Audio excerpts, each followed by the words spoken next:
We are live. We are live, and I'm not ready. Hi, welcome to News and Nonsense at Night. I'm Auntie AK, aka Kizzle, aka the auntie of all aunties, and I'm here with I am Nana, aka the Black Fairy, aka Dark and Lovely.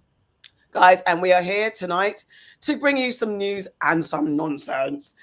We like to break news up our way because the world is literally in a dirty handbasket, and we're literally living hell on earth.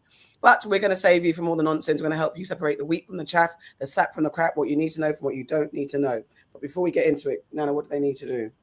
Guys, you need to book the like button on entry. Do it now, please. You also need to sign up to our YouTube membership. I will be dropping the link in the chat. It is $2.99 to support us monthly and $5.99 if you want to be a member of our family and have access to our WhatsApp group, chat with us, get voice notes on your birthday and all that good stuff. West Africa, man, your girlfriend's not here yet. I don't know. I think she probably is under it at work as she always is. But if she's ready, if she's going to jump on, she will jump on. So big up Auntie Farrah. I have messaged her.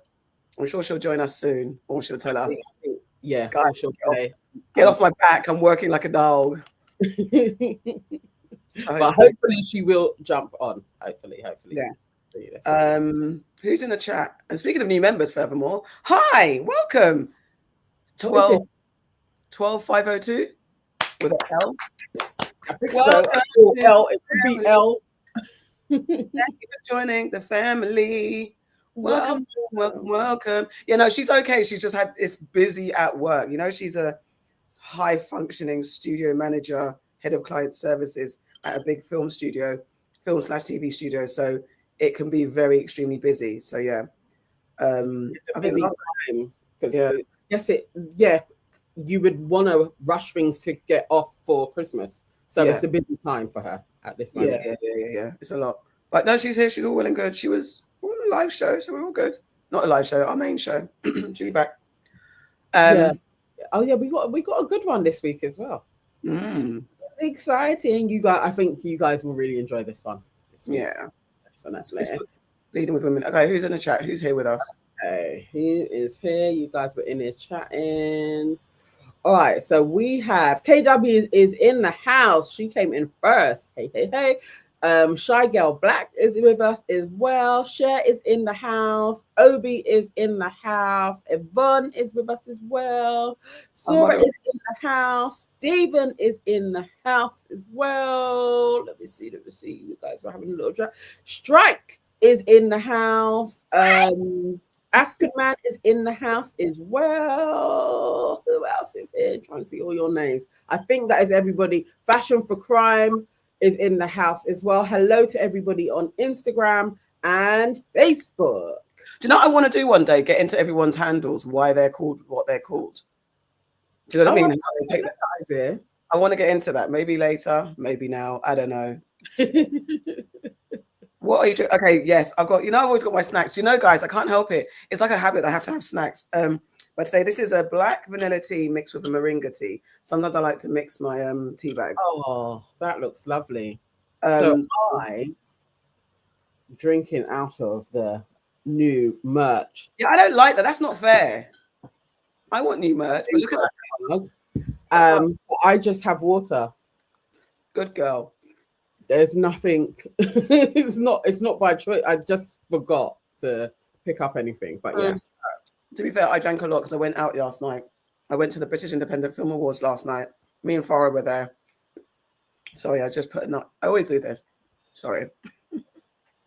Let's put an olive in when I was talking. So, I drank a lot. I make a rule not to drink too much at these events because you get loads of free drink. But sometimes when you let your hair down at a party, so I had lots of red wine, and they had red wines. Yeah, you love a red, didn't it? Yeah, but they also had a lovely pink Tattinger pink champagne. Lovely. Yeah, thank you, Cher. Tell people about the merchandise, man. Okay, all right. Let me actually put you on to our new website. Nana's worked really hard. It's a very good website, man. We look sexy. The merch looks sexy. Let's. We had an order today. I don't know who did it. We had an order. Thank you.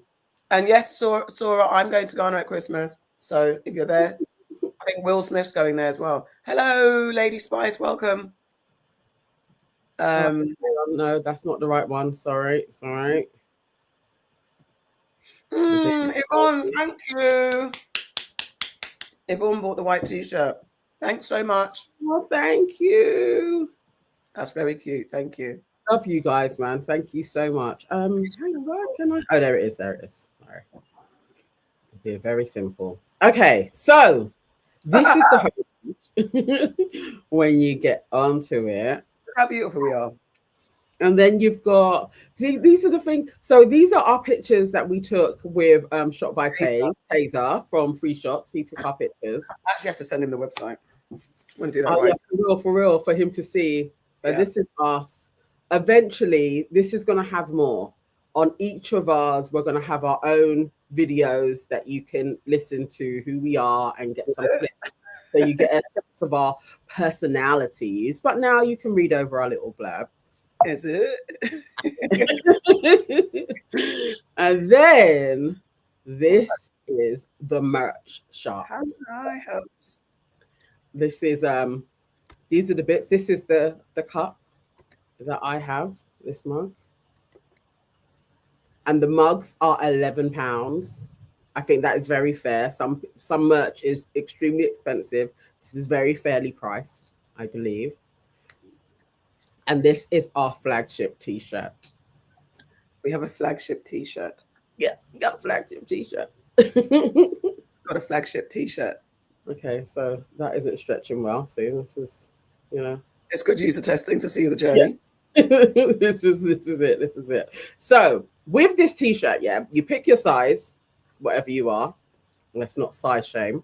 You go for your color. Generally, people were saying that they like the acid black. And then you will pick which auntie you want in the center. So this is AK's one. She is there. Or if you wanted Farrah, you could have her. Or if you wanted me, Nana, there I am as well. Or if you're like the person that ordered today and got all three of us, let's do this.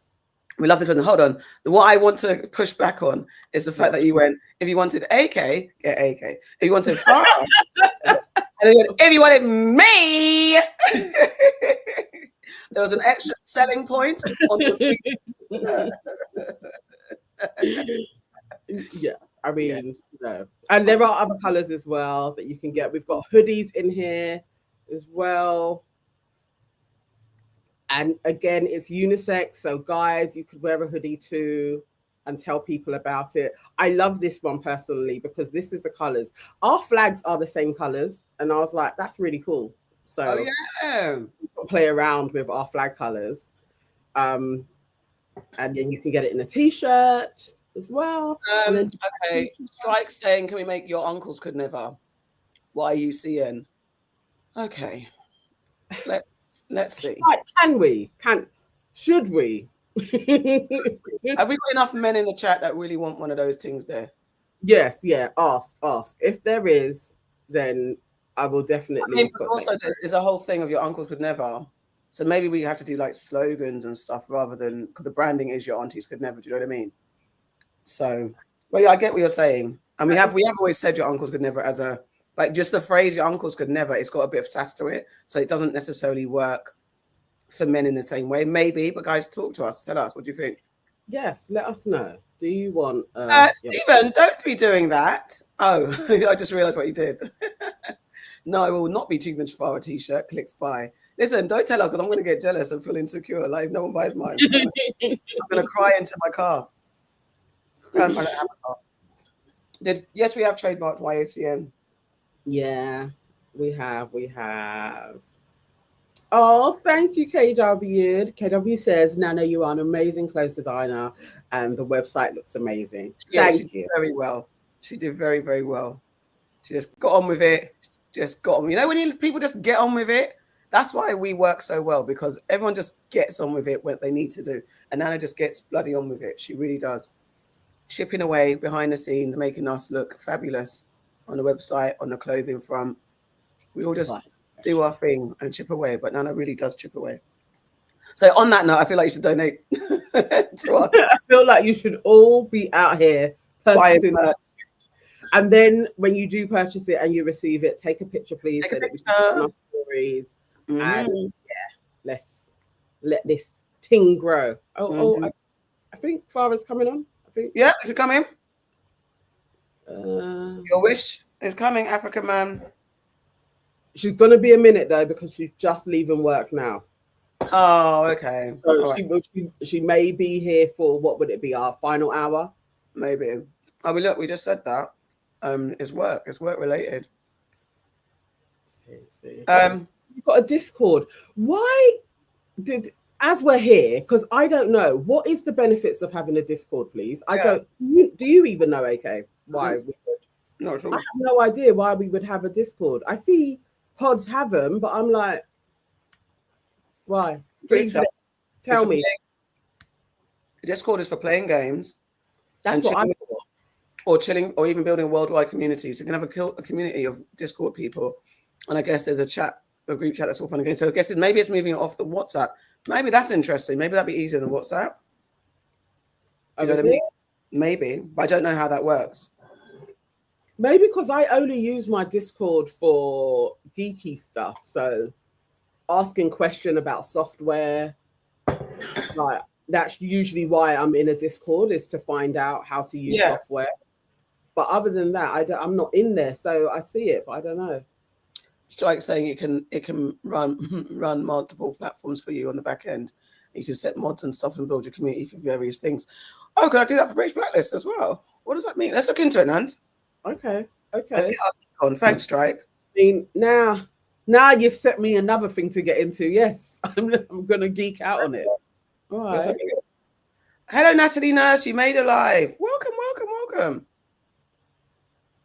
Okay, so Stephen's saying, yeah, I guess that would be easier than WhatsApp. The group on there is busy and there's a loss. To be fair, moving it from WhatsApp as it grows, then we, on a personal front, then we're moving it away from our personal contact details and all that stuff, and everyone else. So maybe then everyone's like, you've got your own handles and stuff like that. Thank you, everybody. Max Universal says that he'd be happy to explain in an email. Please. Your aunties could never at gmail.com. Thank you. I'm totally up for figuring that one out, honestly. Or even if you've got a 10-minute or something and we could just jump on a Google Meet. Yeah. That'd be great. I've heard about Discord in the background, but it's like GitHub to me. It's like all those things. It's like them type of places. That's what it feels like. Okay. All right. Well, let's get on with the show then, because we are finishing at 10 guys. Don't try it already. Is Yvonne in the chat? But Yvonne's going to try and keep us here until midnight like she does. Yvonne is here. She's here and she's moderating. Thank you, my darling. All right, guys. So you've put the like button. You've commented and subscribed. Here's a disclaimer. These are just our opinions. We are not experts. This is the Ultimate Aunties WhatsApp group, albeit it's the coolest one you're ever going to be a part of.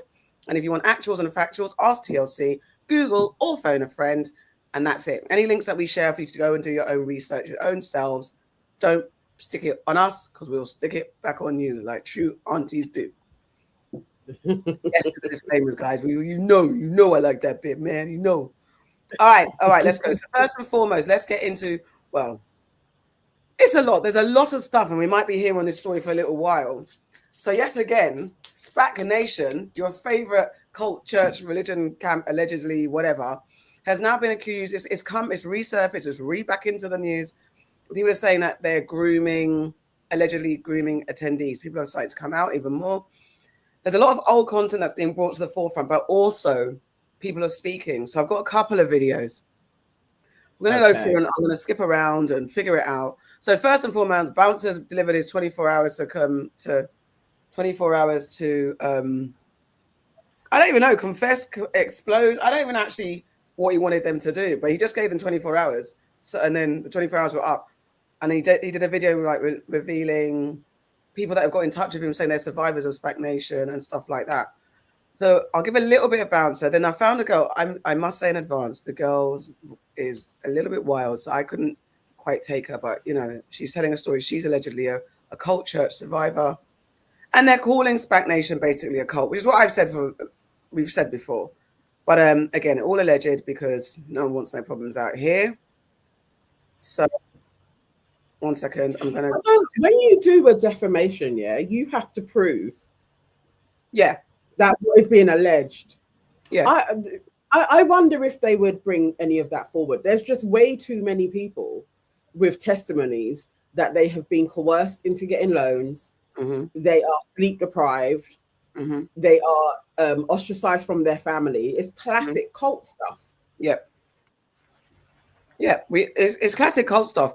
It's just how you say it. You just got to be smart. You know, I don't even know how strong allegedly is, but once you say allegedly, it's like, well, we don't know. And I'm making it clear, as with our disclaimer, this is an opinion. We're just discussing it. Allegedly, I don't know what lawyers and pastors. And opinions aren't facts. So, yeah. And we are not. It's just an opinion. We are not saying factually we know anything. Yeah, there you go. So anyway, Bouncer's going to give a little bit of summation. I'm going to try and go through because he's got a few clips of people talking. So I'm going to jump mostly to the people talking and some of that breakdown, and then rather than just listening to him, because it's an hour and 26. So bear with me. Here we go. Alleged. I don't live in the UK.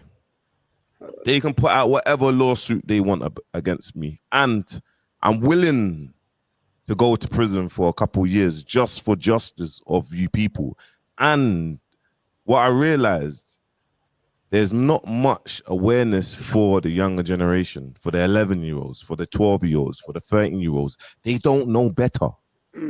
So when they hear these oppressors, and when I say oppressors, I'm going to play videos, I'm going to show receipts, I'm going to break things down. But like I said, not one video I can do everything. So you're going to see multiple videos. Okay. This is the first clip that he's got.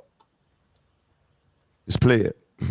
Black Nation was a film that I got involved in for BBC a few years ago now. And we were getting reports of young people that were being forced to get out loans, forced to go to blood donation clinics and sell their blood for money to give to the church. So we started to look into it. And what I was finding was all these young people popping up that had traumatizing stories of debt collectors turning up at their house, businesses that had been set up in their names and left with tens of thousands of pounds worth of debt.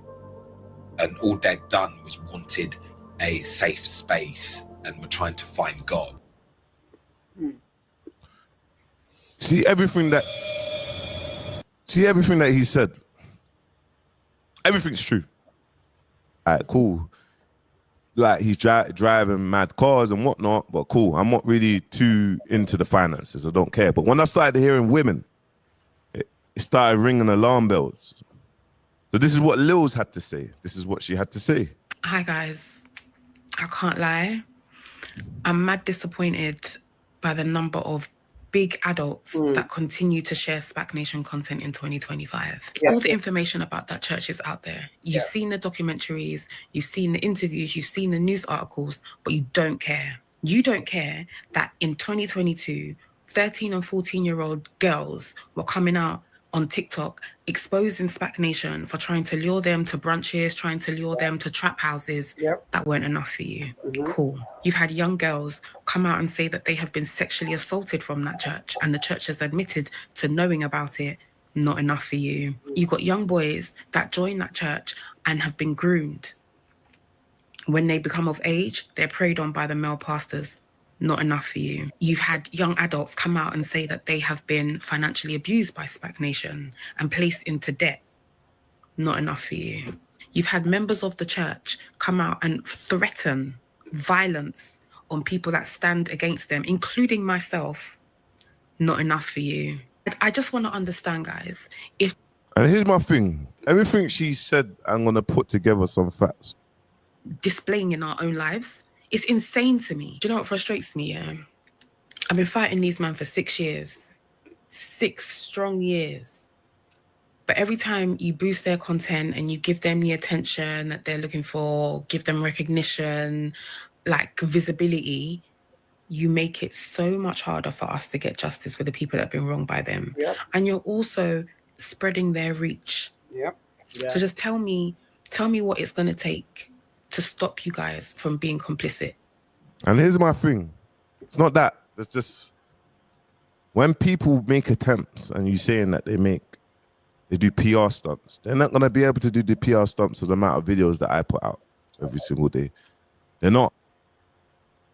But black women. But anyway, this lady said, well, this little sis said, hey, I was misled by Spac Nation and lured. I was allegedly misled by. Just a PSA before we start going. He's not the best at reading because he said he's got dyslexia. So be patient. Can you see it? Because I can't see it. To just read it, because honestly, he butchers it. It's better that somebody else just reads it. Okay, so what it says, so this is alleged someone that messaged them. This is 2022, a conversation. I don't know. I think this is the conversation that was sent to the woman to speak, Lil. She does a lot of work in helping young people. So she put the word out there. At the time, we have a whole episode. We covered this at the time. A whole episode on Spac Nation back then when all of the girls were coming out. Okay. I forgot that we'd done that. I know we talk about Spac Nation all the time. So this message was, hey, I was misled by Spac Nation and lured into the brunch. I'm also still in the group chat and I'm 13.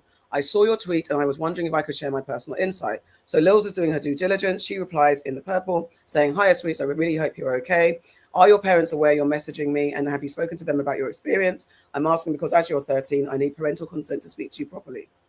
So then the person replies, the girl replies and says, yes, I told my mum, I'm talking to people who know about the situation. She even told me that the whole idea and concept of a grown adult wanting to brunch with 13 to 16-year-olds was crazy. When we confronted Anthea about her grooming ways, she dismissed us and told us that what we were doing was harassment. So Anthea must have been one of the recruiters at Spac Nation. Yeah.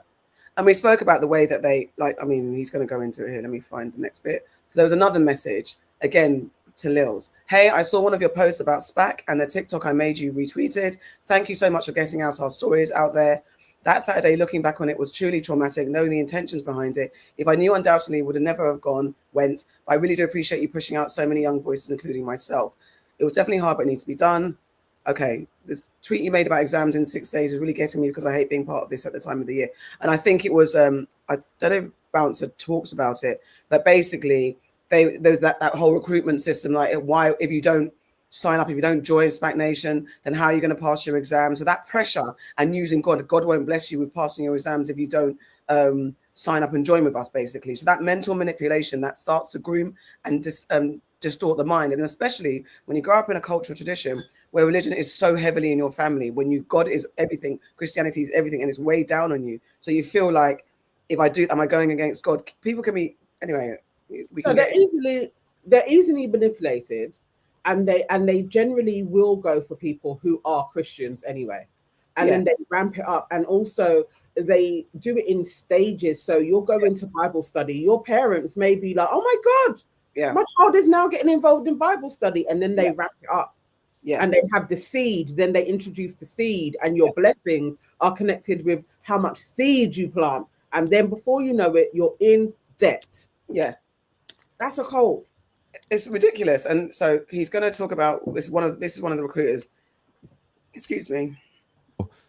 I don't know. What do I call this one? A flipping Mariam. I don't know. Do I call her bottom of the barrel? This is what you call the devil herself. Now she comes in all shapes and sizes. Now I'm gonna play some case studies of a lady losing £8,000, $8,000. They almost cleared her out for $250,000 in America. But I want to play who this lady is so you can kind of understand the sort of caliber of woman who she is and what grooming looks like, what alleged grooming looks like. Just so you understand. And younger generation, I want you to watch this so you understand the way how people speak. Remember, these people are not your mum. They're not nothing. And they do everything in the name of the Lord or the name of Jesus or the name of, you get it? So they justify that. That know what to do with their own salary. No, I'm looking at a kind of woman that is going to produce finances. I said to my girls this morning, I don't know what you think is happening in this house. I tell you what to do with your finances. I tell you where you're going. It's not like you have an option. If you have an option as you're leaving the house, yes, sir, as you're leaving the house, drop your key in the letterbox. As I was So what she's saying is, you lot are going out to work and all your funds, you tell me your pay slip, you tell me your finances, you let man know we need to raise this capital. Yeah, you have no option in this house. Bear in mind, there's little girls and there's men in this house. And in rooms, there's up to 14 people. There's multiple bunk beds. Just so you know the caliber of people, because it's like, it's very important for me to kind of, it's going to speak like this. Girls. We're going to share these finances. You're going to tell me how much you're earning. She's going to tell you how much she's earning. If we sit down, if I have 10 girls that are living with me and they all go to work, will I struggle to pay my rent and give seed? Will I struggle to go? You won't even... So seed now. Seed is a thing where it's like, that's what they call, they have to give seed. What is seed? £1,000 a week. Imagine they need to raise seed. Sometimes they have groups when you hear her talking about. So just where we spoke about this before. Yeah. Now, Pastor Tobi presents himself with the designers. He's always flossing. He's got cars. He's got designers. And I've had conversations with people like, yeah, and they believe that, yeah, he's getting people off the street. There is not one message in the Bible that talks about materialism in the way that this guy is flossing. There's not, how can you say you're getting man off road who are spending their road money on designers, who are robbing people for designers, but yet you're promoting a lifestyle of, and it's not just maybe a high-end, like a high street designer, one that's kind of affordable. You're talking Louis, you're talking Mercedes, you're talking all these fly cars, Bugatti, all this stuff, this upper echelon of fashion that your drip or whatever the case is. And you're expecting young people to bypass their mentality of the road and getting fast money to somehow go to church, worship the Lord, and then aspire to get material things and say that's the way that you do it. That's how you get successful in material things, not your spiritual journey, not your reconciling with the work that maybe the things that you did before, whether you came from a bad home, maybe you're on the road, whatever the case. How does that inspire someone to not want to be on the road? How does that make them stop? Because how are they going to find £1,000 and upwards a week? Does it make any sense? But anyone that defends him is like, yeah, but he's getting them off the road. How? How are you getting a roadman who knows how to make fast money off the road by telling him he has to now pay £1,000 a week? Where's he getting that money from if he's a student or unemployed? If there's someone I can't stand. It's actually crazy. Banks spoke to one of the guys, can't remember what his name is, that left a few years ago. He was one of the ones that was featured heavily in Reggie Yates's documentary that he did on Spac Nation. Okay. And also because he was so feral on roads, when he left that and joined Spac, a lot of guys were like, oh, this may be the way forward. He was that influential. Exactly. And he was saying that basically when he got in there, it wasn't this whole, so seed was a thing, but he didn't have to seed because he kind of went up a little bit in the ranks. Okay. But you had to do recruitment. Yes. So that was another thing. You had to be bringing people in and showing them the way and trying to get them to move into one of the houses. Yeah. Like that. So you're off roads and then we're going to put you into a house. Then within that system, then they started to do the loans and stuff. Yeah. And that would be you get a loan for your business or a business that's there. He said that was going on, but the pressure for the seeds was like the younger people. Okay. And he started to hear like, nah, this is going crazy. Like they're actually making people feel suicidal, all sorts of stuff. He actually had cousins come in and he has a cousin that is still involved in the church now. Even though he's been sharing his story, he says it's a scam. Like you will leave, there is no prosperity here. It has nothing to do with Jesus. This is basically just a scam and a cult. It's a cult. Will was asking, why is it not just considered a standard street gang and not a cult? Sometimes they're very interlinked. Why it's a bit more cultish is they also do things to cut you off from your family. Yeah. So they start planting seeds that your family are actually really shit and they aren't helping you and they are basically tied to your damnation. So if you sever ties, you're going to be able to be like fresh and born again and a part of the Spac Nation type of. They call themselves something else now. Same shit. This is what Mariam kind of gets into. You look, I came into Spac Nation. I had the word for a month, and I started doing my thing. I don't know about you guys. I came to Spac Nation, and within month 1 of hearing Pastor, because I've been in church, I've heard poison. So when I heard the truth, I ran with the truth. Month 1, my giving journey started that week. What are you talking about? I didn't start mobilizing today. I didn't start giving today. I heard the truth. The truth came and set me free from the lies I've been hearing in my head. I'm beginning to look. Let me tell you something now.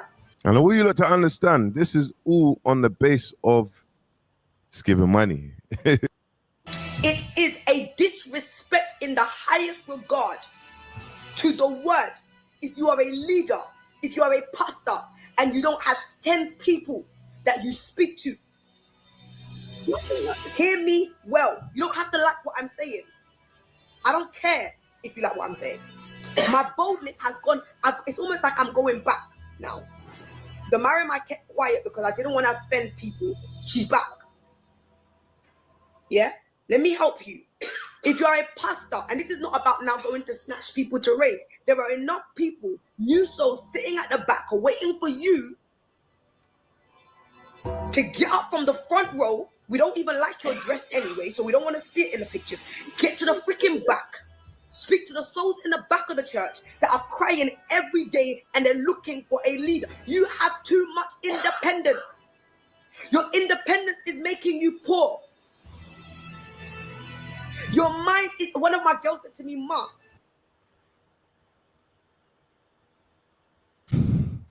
We'll get back to her. You hear the evil though, yeah? Minutes. I don't care why or how. Raise it. Guys, I want you to be terrorists. If we gave £50 per day, we can raise 1,800 times 7. That's 12,600. That means that all our pastors have a line. She's atting someone saying, you're delaying us. Guys, I hate delay so much. Can you see that? She's just... I want you to understand, this is a lady that's in the group with the members. And this is the oppression. Like, this is the oppression that they have to go through. Or 20k, guys, I'm not playing. Can you see this? This is a threat. This is a pressure she's putting on them. Yes, Ma, if we do this, we'll do this as a unit. So now one of the leaders is motivated and she's trying to motivate the other girls to also send money. Please let us know how much is needed to balance out the figures for Love Line. This is disturbing. Hold on, what is Love Can Line? you see? For what's Love Line? So that may be like he's come along. So Pastor Tobi may like come and do a big sermon type thing. And he's like, look, everybody need to up it. And then he'll try and frame it like, I need to gather a lot of money and we're going to do this charity thing. We're going to do that. Okay. And then everybody is galvanized, but there's no charities. Yeah, there's no chat. Because I was thinking, what's Love Line now? Nonsense. See these young girls. I need this line to raise 4 to 5k. We are only on 1.5k. So she just randomly pops up in the chat and tells them to raise money. I'm not going to Nigeria because I'll be in London getting money. I believe this is when one of the pastors had a traditional wedding. She decided to stay because of money. I've been watching how you guys are mobilized and I have some concerns. Some of you are only interested in reaching your 1k. The instruction was in this chat that we mobilize as a family.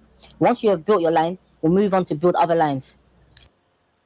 And this is this woman here, guys. This is her. I had a vision. So what's the vision? She said I had worms in my head.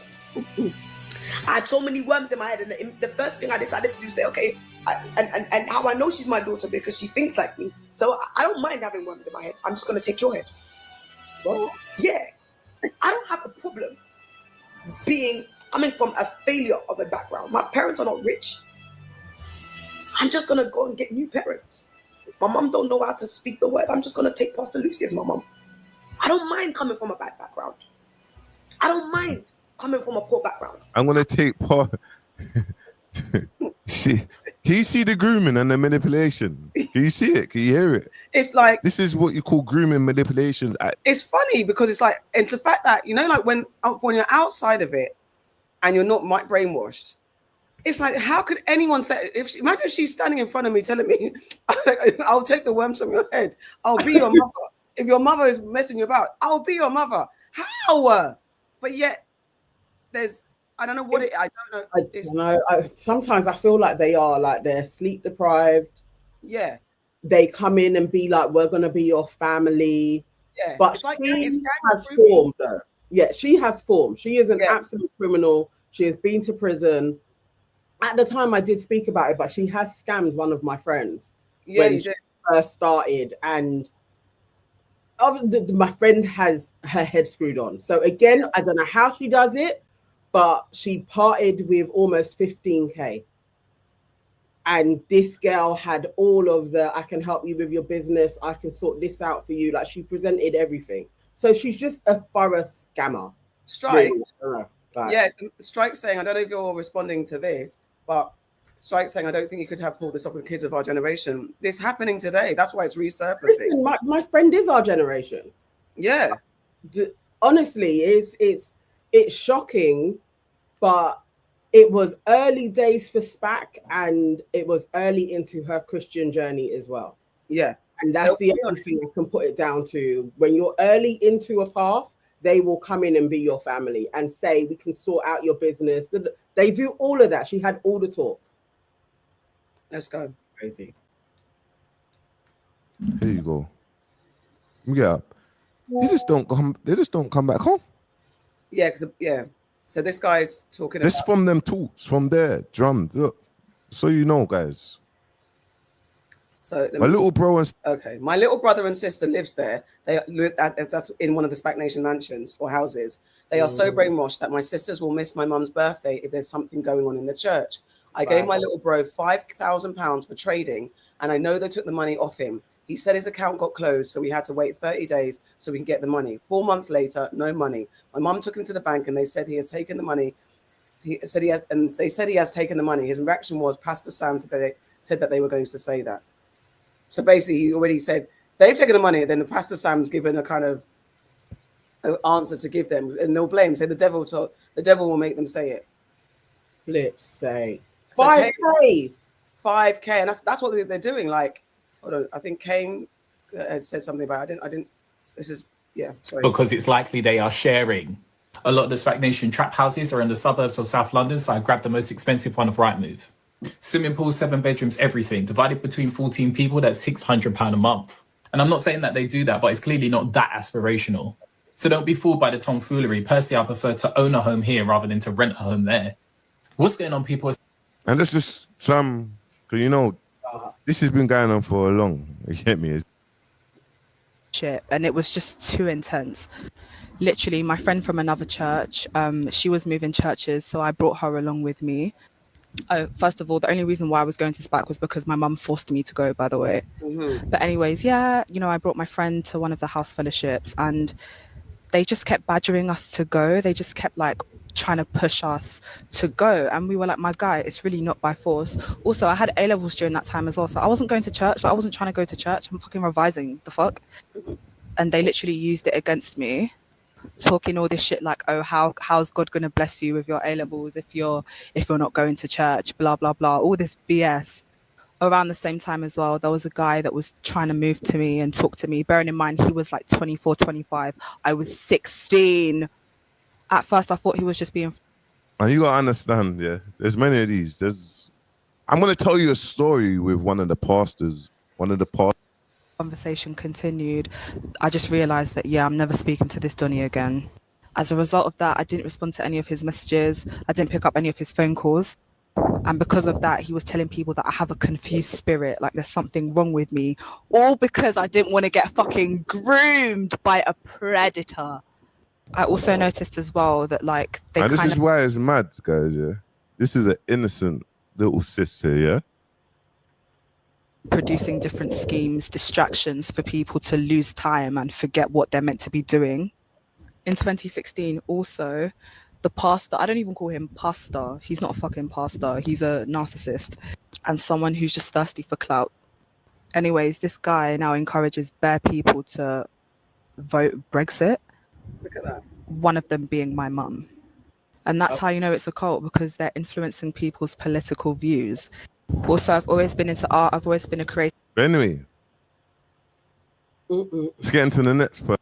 So then, also that thing with the parents that are thinking that there's innocent parents that think, okay, it's a youth church.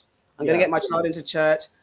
blindly getting them into church, but also, don't you see the signs? How can you? I don't know if my child could go to Spac Nation, and even if I was like, you must go to church, it looks like a good one for youth. I don't think she could last a week without me saying, get the frick out away from those people. If I didn't know anything, if I'm about my child's life, I don't. But I'm not blindly tied to the church, so I don't understand why Brexit exactly, Cher. It's such a. But you see, remember, Tobi again, isn't he supposed to be getting deported? All now. I wouldn't be surprised if he has for years been funding various parts to different parties. I would not be surprised, because why is he still in this country? Will Smith says Pastor Tobi was sat at the front row of the Conservative Party conference one year. So he knows what he's doing. He knows what he's doing. And don't they, even when the Charity Commission was looking into their funds and somehow he bust that case? Yeah. Dude is an absolute fraudster. Like, he is a fraudster, so he could buy a politician or two or three. 100%. And it seemingly looks like he's got the funds to do it, allegedly. And Will Smith goes on to say he was there. They were major donors to the Croydon branch of the Conservative Party. So all of that, the fact that now you've got this is what happens. Is when we talk about Nicki Minaj coming to be a puppet, all these people that come and speak without thinking. Like, Nicki Minaj is a different case to this, but it's just that thing, those public people that have influence in Black communities or marginalized communities, when they need to have that groundswell of people that are blindly sheep followers and can blindly vote to move the needle, then you get someone like someone like Tobi, who then manipulates a whole group of people to help a bunch of people that only suits his interest if he's got money, not their interests. Absolutely. But he can say, look, I'm helping, as he was doing whenever he gets a flipping mic, I'm helping people on the streets. Yeah. I mean, I watched when he did that interview with Zizi, and I would say that was probably one of her biggest failures, actually. Next time she's on, I have to talk to her about that, but I have questions. It's just a PR stunt. He literally is like, I've helped thousands of the youths come off the streets in London. Like, I'm saving the prison system. This is what he can say and deliver to people like it's not a cult. Like, we're negating all of the thousands of people allegedly who are now in debt, who lose their, that big ass fraud where you'll just lose your account. Yeah. And then you get blacklisted. There are so many of them that have had this. They can't pay the loans, they default, they take a loan out again, they ruin people's credit. Yeah. And he's out here getting pats on the back. And as Little Shines 1234 says, Tobi has a deportation. What's the word? Deportation. Jeez. Order. And it's because he's not been criminally convicted, so deporting him is very difficult. Get him out. Get him out. He has the layers. He's but as cult leaders do, though, isn't it? It's only when they turn into shits that they start letting it all go, and then you can get them. But generally, to me, there's no difference to him than any other cult leader. They usually have a few layers before you can get to him. Yeah, 100%. So their criminal stuff, he can be like, I'm just out here doing preaching. Like, and that's why Mariam was a fall girl. As wicked as she is, she was a fall girl from a lot of his stuff. She did the time on his behalf, and she's still blind to my leader. Well, I think she even came out and said she was abandoned. But I don't know if she's back with them. So in 1K a week, however we want to put it, it's 1K a week, and I'm sowing that 1K a week, and I'm not relenting on that 1K a week. But and I've sown way more than 1K a week, to be honest. Sometimes you can get 5K in a week, you get this, that, and the other. And I know this seed is pushing me to somewhere. Someone would say, you have so much issues on you, you have so much debt that you're battling, but this, that, and the other, but you don't relent on your seed. By the time you're ready to have your children, and by the time a certain generation is growing, to give £1,000 a week for a work.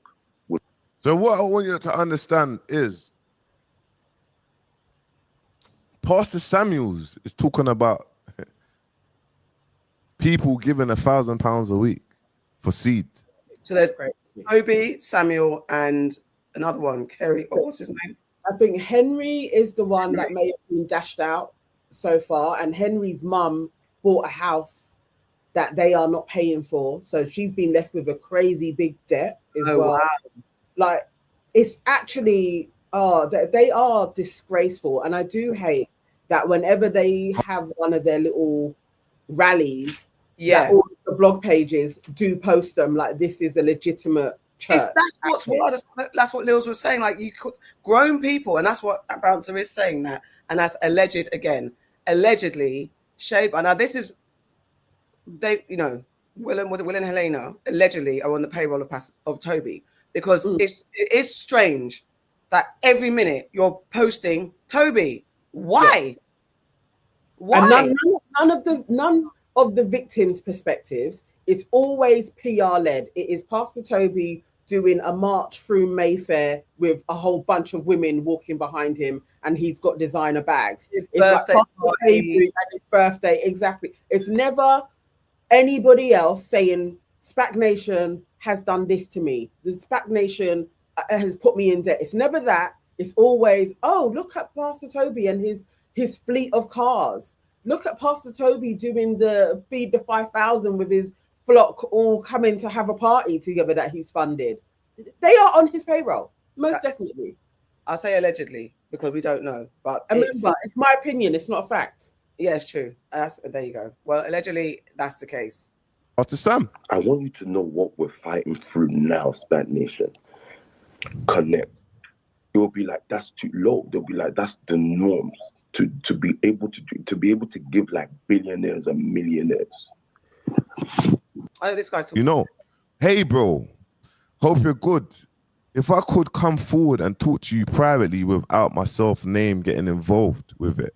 Okay. It's about a member.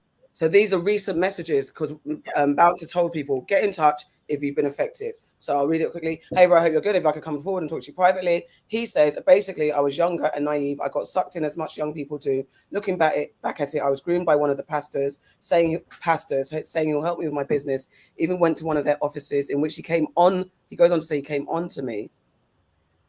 Hold on, let me get to the next bit. Oops. Hold on. Came on to me and stuff did happen. This person has a wife and kids, and I was told by him to keep quiet on the DL, as they say, and kept trying to message and link up after. But I didn't reply or go back to the church. Goes by the name of Pastor Henry.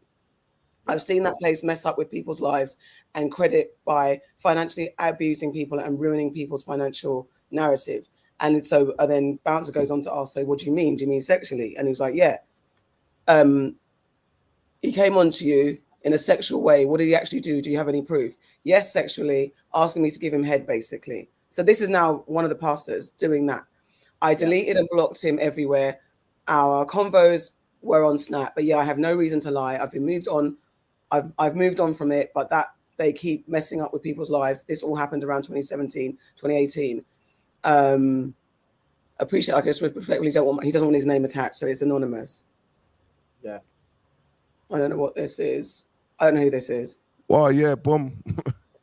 Anyone that's involved in Spac, I've got your whole files. This is just the biggest trick the obviously devil ever pulled off, was convincing the world he doesn't exist. He is everywhere. If you believe that. And would have sent. Hey, Bounce, I know what you're doing, and that for that reason, I want to send more evidence, not too long, but detailed enough, showing what I went through on a personal level as his girl. This is Pastor Henry. I still want to remain anonymous, but with this evidence, it's very explicit. Can you blur parts, please? And this is just surface level. I do it. So someone else is telling more stories. In the beginning, we were together, but split because of the abuse I received emotionally from him. He came back in 2024 in my most vulnerable state and would send this. I'll start here. Tell me if you've had enough of this, because also it's a lot. I guess to lure me in, I only attended the church for 3 months after years of him trying to get me to come, and I fell because I thought he was a changed man. So this is 2024. He came back for her. Then I found out that he had 2 abortions for a girl in the church while still dealing with me. One of his boys came to also tell me that he left the church after being there for 7 years. Oh, one of the boys that also told me that, they'd left. They all shared a room, and I became distant to Terry. Oh, this is Pastor Terry now. Funny enough, this was the least painful part, me finding out. Evidence of Terry and me actually knowing him, just in case, because people do it. Okay, I trade and make a lot of money for myself, and they took advantage of that. The only reason why I gave in was out of goodwill gesture, and only when someone from the church was literally starving, for example, someone saying they hadn't eaten that day. But Terry took the real advantage of this, which further caused me to distance. And as you can see, I didn't even ask for my funds back. So I guess there's transcripts, but it's too small. Yeah, Sam didn't do anything about it, but kept asking to have meetings. That's how they trap you. I'm guessing Terry was confronted in the same way he sent me this. So that is how they entrap, how they make you feel bad, and how they just keep you in the loop. Yeah. So yeah, there's more and more stories. I've put the link in to the whole thing. So there's that. That's Bouncer's account of what's going on. There's Pastor Henry does have a lot. There's a lot on TikTok on him particularly. Okay, I couldn't find boy. I mean, generally, there's not much more. So there's this girl. I mean, she's a lot. So I'm just going to play a little bit of her. Or if you're not content, then you can watch it. I wonder, is it Leah? Yes. It is. You know me already. I'm not on the TikTok, and so when I see these things, I'm like, what the hell? How do people stand this? But no, just it is what it is. But it's just a lot for me. I know. She has a big personality. So yeah, this is. Oops. This is Leah. What's her name? Leah Lauder. So she's a cult survivor, and she's talking about Spac Nation. You hear it? Before I start, on behalf of the whole collective Bouncer, we salute you. Thank you very much for the work that you're doing. We appreciate it. We've been fighting for justice. Okay. This guy's at MESS. He's been getting girls pregnant in the church cult, allegedly. He's been coercing women to get terminations. But guys, catch the tea. The most recent drama in the Specker house as of last Monday, is that Sam's wife, Alicia, walked in on Sam and the next gal in Specker cult doing it. She caught them in the act, babe! Guys, allegedly they're doing a menage a trois. They're doing a babe! In seriousness, guys, young, vulnerable women are getting taken advantage of. They're preying on their vulnerability and their weaknesses, and they're using them as schmeglaves in their jail. So anyway, the wife, Alicia, and the other girl got into it, but apparently the other girl that was sleeping with Pastor Sam beat her up. Imagine this is going on in church. Imagine Pastor Sam is the head pastor of the whole of Nation family, aka Spac, and she's supposed to be the first lady, and she's catching her husband in the act, and she's throwing hands. Oh yeah, the girl's name is Josephine BTW. Apparently, she went back to Spac on the Thursday after she got into the altercation with Alicia, and they were just acting like everything was fine. So you can see that people have low self-esteem, they don't love themselves, and they're just going back to this place because they've formed codependent relationships and trauma bonds with the people jail. As you know, Bounce has been exposing the fact that Pastor Sam put hands on a young woman in Spac. I'm going to give you the lowdown of exactly what went down. So about 3 months ago, we're going to call the girl Rose. Rose told Pastor Sam that she wanted to be one of the girls that he sleeps with because word on the street, allegedly, baby.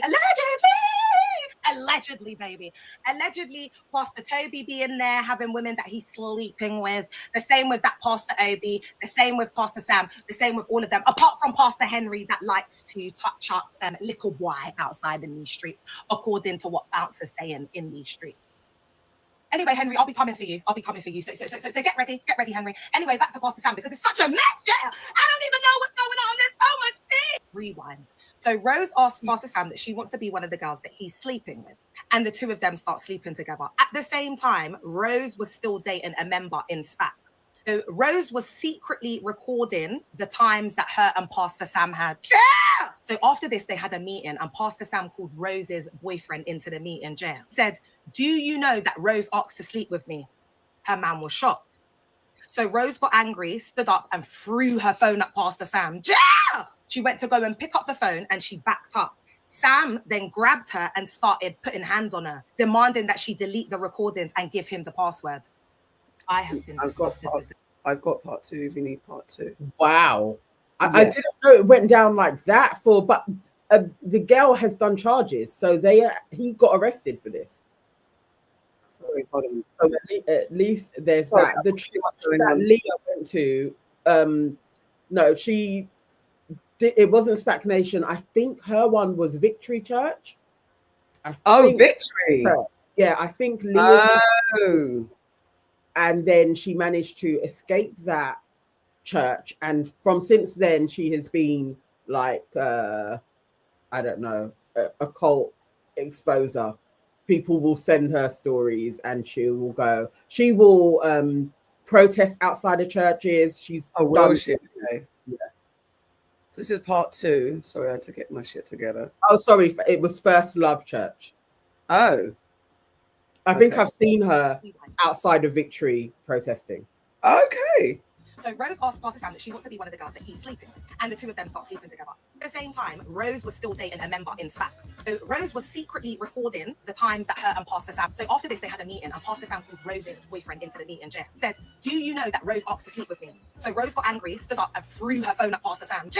She went to go and pick up the phone, and she backed up. Sam then grabbed her and started putting hands on her, demanding that she delete the recordings and give him the password. So when she refused, this PDF and this essayer comes in, Terry, and starts putting the hands on her as well. Can you believe it? Then apparently Chef Taliba from Croydon decided to come in as well and put some hands on Rose on top of it. So there was 3 people putting hands on this girl, 3 against 1, and 2 grown-ass men. And I'm sure Chef Taliba is an absolute MESS because all the gal them in there are big-boned quarterbacks. Love you. 304's chair. Anyway, as a result of the attack, Rose was left seriously injured. 2 black eyes, split lip, a crack in her skull, and she was in hospital for a week. About 3 weeks later, the police came to arrest Pastor Sam and Terry because Terry already had a separate case because he had robbed someone with Pastor Sam's car, which was registered and linked to the house, making it easier for the police to link him. So that's all I've got. What type of craziness is this? In the car. I wanted to just quickly do a video because you may have noticed or not noticed that I haven't been on live and doing content as much. I had to take some time off for my mental health, to go within and just make sure that I'm okay, mind, body and soul.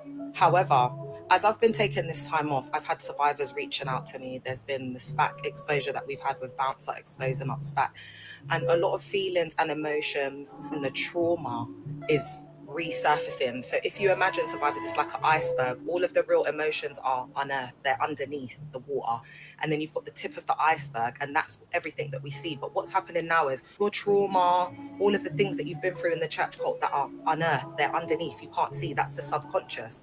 That is now coming into the conscious, and so now you're going into a healing phase where you're starting to work through the trauma, try and make sense of it and understand it. But how do you understand something that is so complex and everyone around you doesn't understand? A reoccurring pattern and theme that's been coming up with survivors as I've been talking to them this week is that no one understands.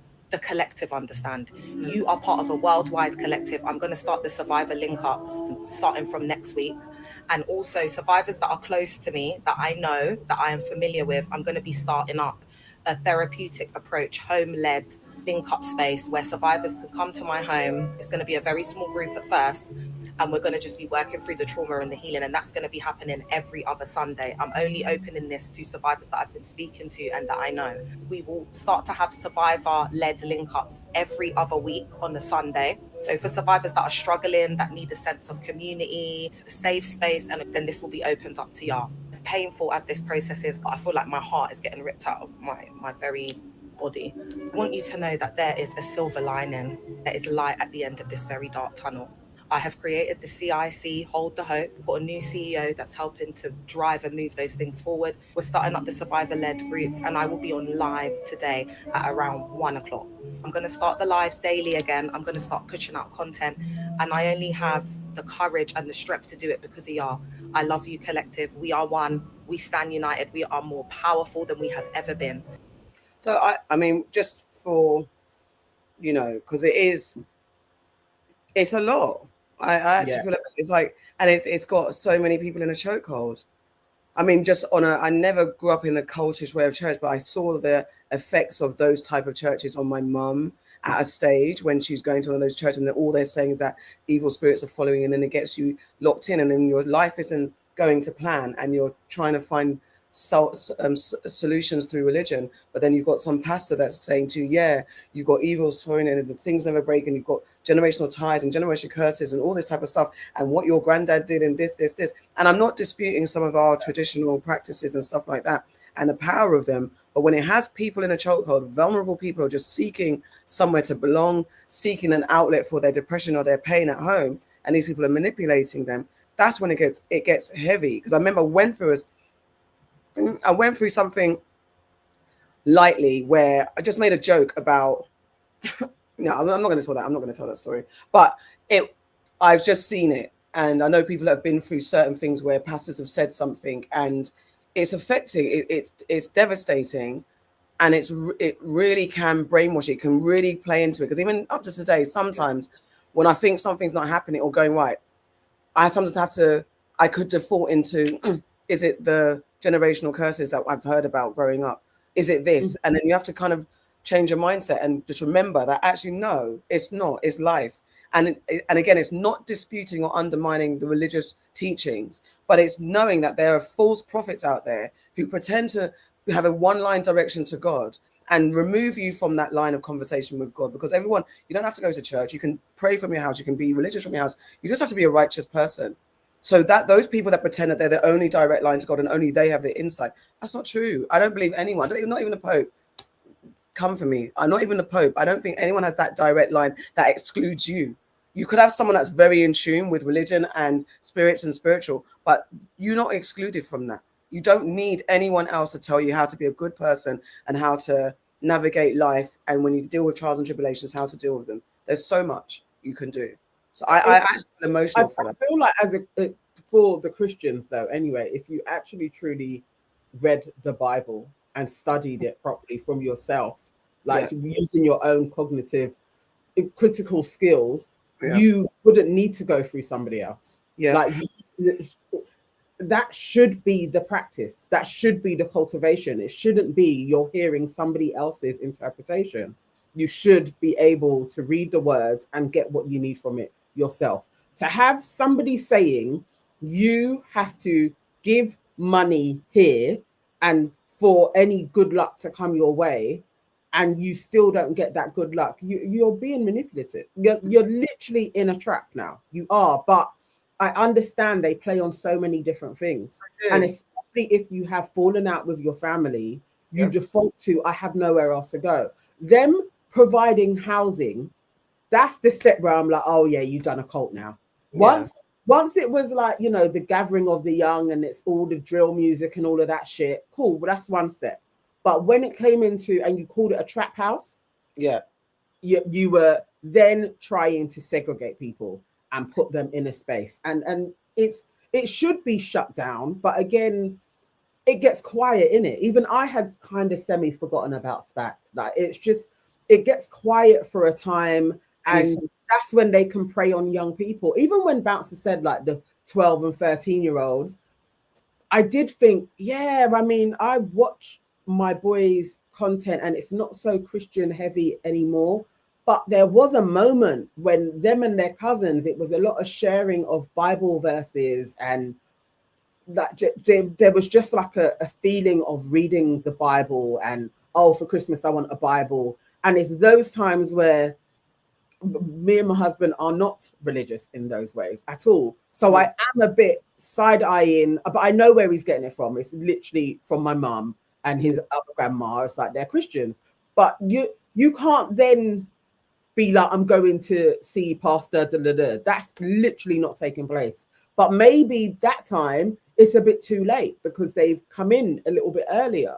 And I was watching everything, going through his phone all the time, just in case there was some little seedy person there being like, come to this meeting or read this passage or just something. But it is scary. They do get them young. I definitely, because I went with my daughter. She definitely had my mum in her ear. So my daughter is very religious. But I am so thankful that she has me, because I wasn't. The only time we forcefully went to church was because I wanted to get her into a good school. And I wanted to get into Greycoats, and I wanted to go. So we went from that. We went to Church of England school so I could get it done, get her christened, and then keep it moving. And literally the minute she got into the school that she got into, I was off, because it was not my thing. And then we went to another church, a Methodist church, and locally. And when my mum was living with us, and so they went, and my daughter, I was actually very proud of her. She became like head of the Sunday school and stuff like that. But that's definitely because she loves children. So literally, it was like a natural. She was a Sunday school teacher, and she was very religious. And I know that was the earworm of my mum.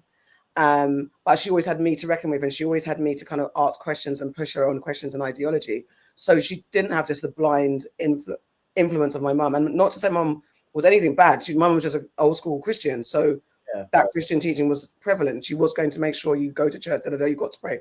all that stuff. So now my child's been on a journey, because even being a nurse, Sunday school teacher, there's you have a rotation of pastors. And so one of the latest pastors of the church, before she left, because she hasn't been to church maybe about 5 years or 6 years, she stopped, because she was like, the guy started to be like, oh, what, you've got a boyfriend, what, and you're living in sin, and started to get into her business. And not to say it was a cult or anything like that, but there's a line of judgment that you need to keep out of the conversation. It's none of your business. And whether you're trying to do village raising, and that's none of your business. Your what's it called? Your parishioner has a home, has a family that she knows. She doesn't need a replacement dad or anything. So you tell me to talk about my daughters, and I think my daughter was like, nah, this is enough. Is enough. You're becoming too intrusive. You're calling up, and then you're calling up to do this and do that. And there is a way of church community living. There's definitely my mum's little church community. They show up for her. Like, if she needs anything, there's a bunch of them will show up. They go to hospital with each other and all that type of stuff. So there's a community side of it. And then there's a very intrusive, overbearing side. My daughter's like, I will never go back to church in that way again. I'm going to do my own thing. She'll read her own Bible verses. She'll do her own thing. But she's very she's like me now. She's more in tune with the Bible and the teachings. But she's just like, nah, I'm not doing it. They put me off. Imagine if she was just a bit more vulnerable, then you're under the thumb. Then before you know it, you're dashing your boyfriend to be in there in the church. There are too many people that have that story. Yeah. And it's a bit scary, especially when they are targeting young people. Yeah. You guys, I'm young. Sorry, you guys not feeling Leah. I mean, you know what? The thing that moved me is that she's a survivor. She's been through it. I hope she's healed enough to be able to lead people. And when I say lead, or have that gathering, invite people. I don't like that idea that she has. I feel like it's really unsafe, and it feels like that could really turn into a set of trauma bonding clique. I would like that if she had said, I'm going to do this with Dr. And there was a therapist involved in I'm creating this platform, but now we need a therapist because we're all feeling things each time it comes up. But to be like, I'm opening my house up to people that I know, I was just feeling like sometimes this is what happens. People leave cults and then go to another type of a religion, and they find themselves in the same shit again. Yeah. And it just felt like this doesn't sound wise for anybody involved to be like, I'm going to join this new little clique. I was like, I don't know. You all need therapy. Yeah. That should be the course. I think it's a very bad idea. I'm a bit here. I don't, she goes live every day. Like, it is a lot. Even when she's talking, it is a lot. Like the theatrics. I don't know if that's how she processes and expels and gets the energy out. She's very high energy, then she comes down, and then she's low again. I just would pray that a therapist becomes involved. I think so. I just because it's like anyway, I'm not too much. Her heart is in the right place. Like, truly, I believe her heart is in the right place, but this isn't the right thing to do. Let's see what any other comments before we move on. If you're dealing with trauma, seek professional therapy or EMDR. A group will re-traumatize. There's that, as you said. Amiam 8116 said that. Because gathering amongst those managing serious trauma is dangerous without direction. And that's what MAV4K85 says. If she's battling her own mental health, how can she help others, says Cher. And it's that. She's going to start charging people, wait and see, Trixie 888. Look, and not to down on her, because she probably, as we said, good intentions. And well done, Leah, for surviving. Well done for using your power. Well done for standing outside and protesting and contesting those people outside those mega churches. All of that stuff. But yes, please get support, protect yourself. I don't think you should be welcoming people into your house like that, as much as you know them. I think even if it's just in a community center, just in a local community center, there's so many. I don't think it's that. I don't know where she lives, but it's easy if you do that. Just take it outside of your home at least, and then get some experts in the room. But you know what? Wilson just says, I went to Hillsong for a little while. Same kind of grift with different music. The documentaries on that are wild. Yeah. Hillsong has Victory, Spac Nation, all of them. I put them all in the bin. I think I definitely went to Victory when I was younger. Mum went to Victory. Yeah. We did a spell. I feel like most people of like our mum's generation passed through Victory. Some people are still there with the pastors. But yeah, we probably went maybe a year. It may not have been that long, but I just hated it. Yeah. It just felt like the most soulless place ever. Like I've never liked big churches, but the thing of money and dressing up, showing off, and where you sit, you want to be closer to the front. I just hated the place. I hated Sunday school. I hated that they tried to teach us how to speak in tongues, and I was like, this is ludicrous. How can you have a prescription to speaking in tongues? And I was probably about 9, 10, I don't know. But again, I had my religious leanings anyway. But it was just like, this is stupid. This doesn't make sense. If you catch a spirit, you should catch it and you speak how you speak. Yeah, it shouldn't be. And I've always said, how is there a similar language to speak in tongues? First of all, because if it's a spiritual thing, why do you all sound the same? How does that work? What is it? What actually is it? And exactly everything, last thing you said. When I went to Victory, what I liked was the gospel, because I love gospel music. So that's the only time I was engaged, because I just love the music. I love the singing. When the song, even when the song was good, when it's like one of them bait ones, no. But then when it kind of got a bit souly, I loved. That's the only part I enjoyed. And I remember Mum talking about. I remember saying this to Mum when I was very young. When she, in the end, she got fed up of waking me up and me being in a mood and like I'm not coming or I'm coming, whatever. She said, you've got to dress up. I'm like, why? It's church. Why do you have to dress up? Because you have to dress up for the Lord. Why? Why can't I come as I am? Why do I need to dress up? What does that even mean, that I have to dress up? For me, that's already narcissism. It's indulgence. It's what's the word? What's one of the 7 deadly sins? It's all of that. Overindulgence. Anyway, I found this clip about speaking in tongues, and they're talking about what the hell is all of this.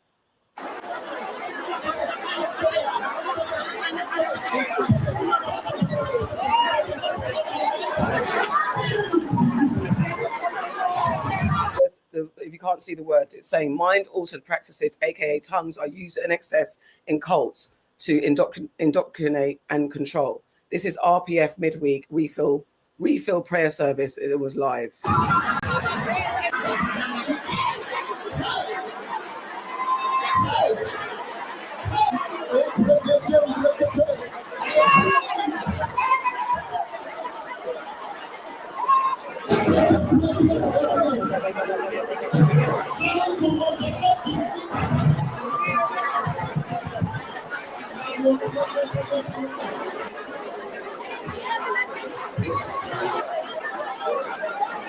Survivors of this, a lot of false doctrine is taught on tongues. Survivors have said they felt forced to speak in tongues.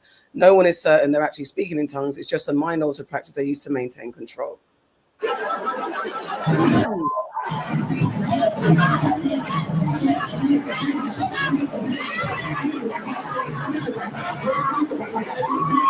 Brain imaging studies have shown that speaking in tongues is associated with changes in brain activity, including reduced activity in the frontal lobes and increased activity in the peripheral region. I don't know about that, but that's what this clip is saying.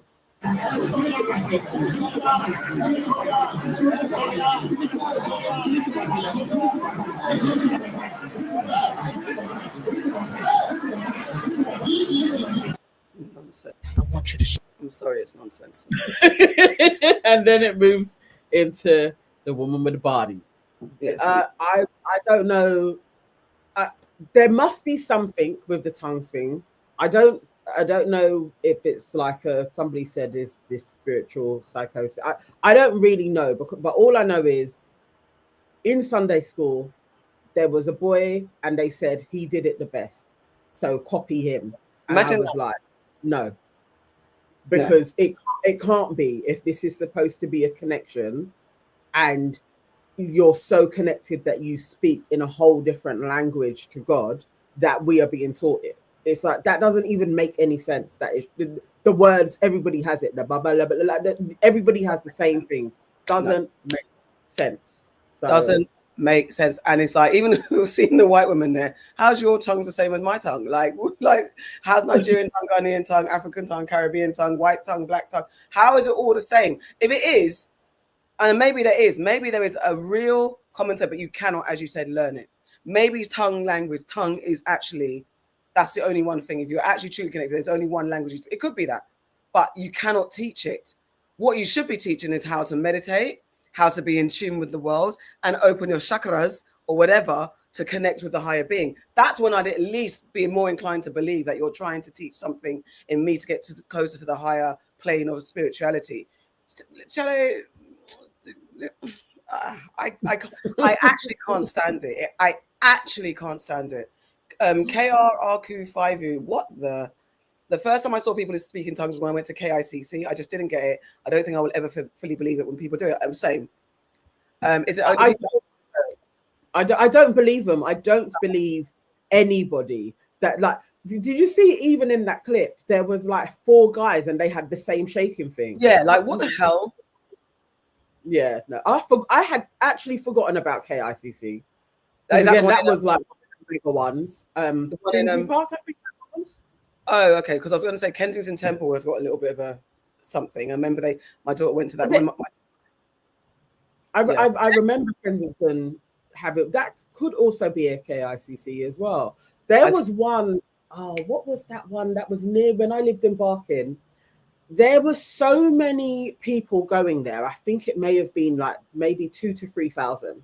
Yeah, and they were free services where if they were coming into the church, you couldn't leave our road. They can't. The bus couldn't get. Like, oh my god, it was so annoying. They actually, no, we left, but I think they are no longer there. Like the building was so big, I can't even remember what that church was called, but that had people coming from everywhere. Wayne Allen 6885. I'm assuming you're in America or somewhere else. Oh my god, this is actually happening in the UK. Yes, it happens in the UK. So when I say we're connected, you lot don't want to. Some of you don't want to listen. Old Kent Road was blocked every Sunday, says Strike. New wine was lit, says Natalie Nurse. RUACH has moved into the old bingo hall on my high street. So the bunch of them. And the thing is, those are doing good work. I'm not going to knock you because there's nothing wrong. I mean, I'm not downing church. Not for me. I'm not downing church. And maybe there are. I don't believe in super churches at all. I don't know how you stay on the right side of not being corrupt. I don't know how you do it. Show me a church that isn't corrupt, a mega church, then I'll shut up. That's all I need you lot to do. Show me a church that isn't corrupt when it's a mega church. So I don't believe in them. But if there's any that's doing good work, have at it, do your thing, get the people together and let people have their salvation or whatever. But I don't trust them as far as I can chat about them. I don't. I don't. And you know, however your spiritual walk is, it's fine. I just don't like when people get really het up on like everybody that takes the piss out of Christians and it's just like it actually isn't that.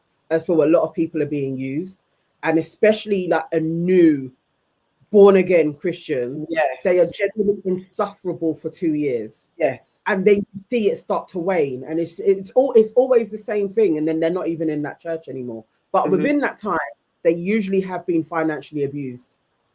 Some is to varying degrees. If it's just a simple tithing to you're tithing quite a lot, but there is an abuse that takes place, and that doesn't feel godly to me in any way. I don't understand when people are talking about I serve a jealous God. That to me is like in opposition to what a God would do. Why would he be jealous? If you created it all, why would you be like? It just feels like the words have been manipulated. These are the things. It doesn't make sense, and that's what me and my mum used to slightly butt heads, because when she say things, I'm like, but mum, and then she's like, oh, then she'll get frustrated. I'm like, but she too, and it's finally happened. Like she's a bit more questionable. We used to have, someone mentioned Potter's House. I remember God Channel when we first got Sky in the 90s. God Channel was on 100% in her world. God Channel, and I remember Potter's House. I liked TD Jakes. I actually liked him because I was like, the way he does, like, you know, those pastors that give you real world contemporary conversations. I'm like, I like how you deliver your thing. I don't feel like I'm being preached at. Gospel tunes on tap, and I liked his style. Fast forward to today, whether those scandals are true or not, you're now a super mega church pastor. Have you ever been swallowed? All that stuff. All of that stuff. And what was it, that pastor that when it was Hurricane Katrina, he wouldn't even open his doors to the exactly. So then look at all of that, all of them. And my mum was so, because I think the story after Benny Hinn, and then there's the woman, what's her name? Oh, I can't remember her name. The American woman. All those American super pastors, and pretty much all of them, the white ones especially, that Yeah. Again, no black people and white people in religion. That's a whole nother thing, because they must be Jesus's people. That corruption, that brainwash, that manipulation, where they see them as absolutely untouchable spiritual beings, those are all have shit cabanes. And my mum was like, oh, she got let down every single time. Every single time she got let down. And then so she's had a bit of an epiphany where she's like, you know what, I'll pray, I'll go to my little community church, but I'm not into those things anymore. I'm like at least. That's yes. Eddie that's Long, Creflo Dollar, Pastor Chris, Benny Hinn, Kenneth Copeland, Joel Osteen. That's it. It was Osteen. That's the one that closed up he wouldn't open his thing. It's actually I don't know if there's any Christians like just think about it. Even if this is offensive in a way, I still think sit there and think about it. You should be able with conviction to hear opposition to your brain is going at this moment in time, and maybe just think of, actually, you know what, I am kind of being financially abused. I'm always quite skinned, and I am also shamed into not giving money. Is what, like, there are steps if you're aware, but mate, I don't know. I feel for folks. So do I. And yeah, just on the last bit, yes, I remember when Harry Potter came out, my niece and nephew were in a religious school in Croydon. I don't know if you know New Life. Those of you from South, New Life was like it was when it was first built, and it was like the shiny. So the church was attached to the school, and it was a really prestigious school, prestigious church. But again, they had the whole thing. There was a whole thing went round. No, the kids can't watch Harry Potter, can't read Harry Potter, and all that type of stuff, because it's magic. Turned into a thing. That I don't know where New Life is now. Is magic, but Jesus turning water into wine. No. This is just this isn't called magic, no. The Bible is full of magic and suspension of disbelief and all sorts of stuff goes on. Exactly. Natalie says, and I'm sorry, Natalie, I've seen too much. I would never go back to church. And that's what's not nice. The fact that you see so much and you refuse to go back to something that's meant to be a safe haven. That's supposed to be a spiritual warm place. But that there are so many people that will never go back to church because of what they've seen. I will never. Yeah, sometimes it is the belly of the beast, actually. Yeah. It's as bad as what they say is out there. Sometimes out there is warmer than your church family and how they treat you. And that's the thing. They're horrible. And they will use Christianity and their position in a church to just abuse you. Oh, God. Strike wants me to get surgery. I don't know if I should take offense. Also, he's moved from the bags to the eyelid. She never said she wants eyelid surgery. I did say that I wanted it raised. Oh, did you? Yeah. Get out of here. Thank you, but no, it's not going towards us. Thank you for your donation, sir. Nonsense. Thank you. Oh, Rochelle says New Life is still going on strong. Look, Oh, wow. Yeah, that was my South days. I remember it was like such a big thing, and there was such a community, and there was that. We've talked about it. We've done it. I'm gonna move on. KW says, "Oh no, I've just dropped my olives. The church traumatized me as a child, and I haven't gone back in adulthood or forced it on my children." And that is imagine that. Thank you, guys. That is the same. Just it's that being taken to church and you don't want to be there. Yeah. I mean, even with my boys, they'll probably enjoy going, but I just don't. However you want to live your life, they can decide what religion they want to be when they're old enough. Yes, I don't need to do anything. The most they are going to get is you're going to hear a lot of African spiritual talk. Yes, that's it. It's a part of our family. You're going to hear us talking about things. You are going, when you're feeling sick, we are going to call up my brother and be like, assess your nephew. And he is going to say, do this, do that. They're used to all of that. And you can pray. I pray. Yeah. Not necessarily praying to a Jesus or anything, but I'm praying to the God within. If God is everything and made me, he is everything and is in me. It's very simple. It's very simple. And again, I think Rochelle says, I love my community church. Yes, I love the community. Like I said, both. Yeah. both communities I was a part of. When I was taking my daughter to the Church of England, it was very white, very, very, Ave Maria, all that type of stuff. It was very much tiny bunch of people, maybe 20 of us at max of a Sunday. Sometimes there'd be 5 of us. But that community, and there was a couple of black people that as well that drove it. We were together. It was a nice little. It was nice. I can say that, but just not my thing. And then the other church, the Methodist church, a nice little community. The New Life church that my niece and nephew went to, and my mum and my sister used to go to that church. The community is nice, and that's what it should be. At the very least, that's what it should be. It should be community, and it's communion, and it's sharing, and it's worshiping the Lord in the way they do it without any corruption. There can't be the matching of corruption. It just can't. You can't have judgment. You can't. And I'm really sorry, Natalie, as well. Both KW and Natalie said the depression, anxiety from the stress of pressure being in church. And he took me out. And it should. Why should you go to church and feel pressure, or feel anxiety, or feel bad? It's flipping crazy. It's crazy. Yeah. Crazy. All right. So we're gonna have another long one because this next one. This took us actually. This is actually a good one. Actually, though, it was a good discussion. Good discussion. But this one is also long because, guys, for the next story. So furthermore, let's go back. That was. I can't even say it was news or nonsense. Spac Nation on record. You lot are nonsense. An absolute nonsense. Absolute nonsense. Not one of your actually criminals. They are criminals. Criminals. Organization. But whatever the case is, I don't like what you're doing. Don't rate it. On record, you lot are nonsense. Nonsense. You're not pastors. I don't know. Let's show. What's it called? What's the school that you go to when you study the church? Plenary. What's it called? Seminary school. Seminary. I mean, these fools don't even do any of that. To be fair, most of the churches that I've gone to as well, they used to get their deaconship or whatever it's called from one of the white American people. And they would sign up to those Bible schools and pay these guys. And then somehow they would come to the church and be like, now this is Bishop. Right. It's all a farce. It's absolutely ridiculous. If your pastor or your a priest has not been to seminary school, here's what it means. I put it in the chat. Make sure you check. Ask them. A seminary school, also known as divinity school or theological college, is an institution that provides education in scripture and theology to prepare students for religious leadership roles. If your pastor has not done any of that, don't go to his place or her place. No. No, but even if they have, though, think of all of the Catholic priests that are out here. Yeah, and that's the thing. Crazy shizzle. I just would say for most people in this timeline that we're on, just avoid institutions. Yeah. Yeah. Figure it out yourself. Find communion in something. I don't know. Go to a rave. Listen, I mean, raves, yes.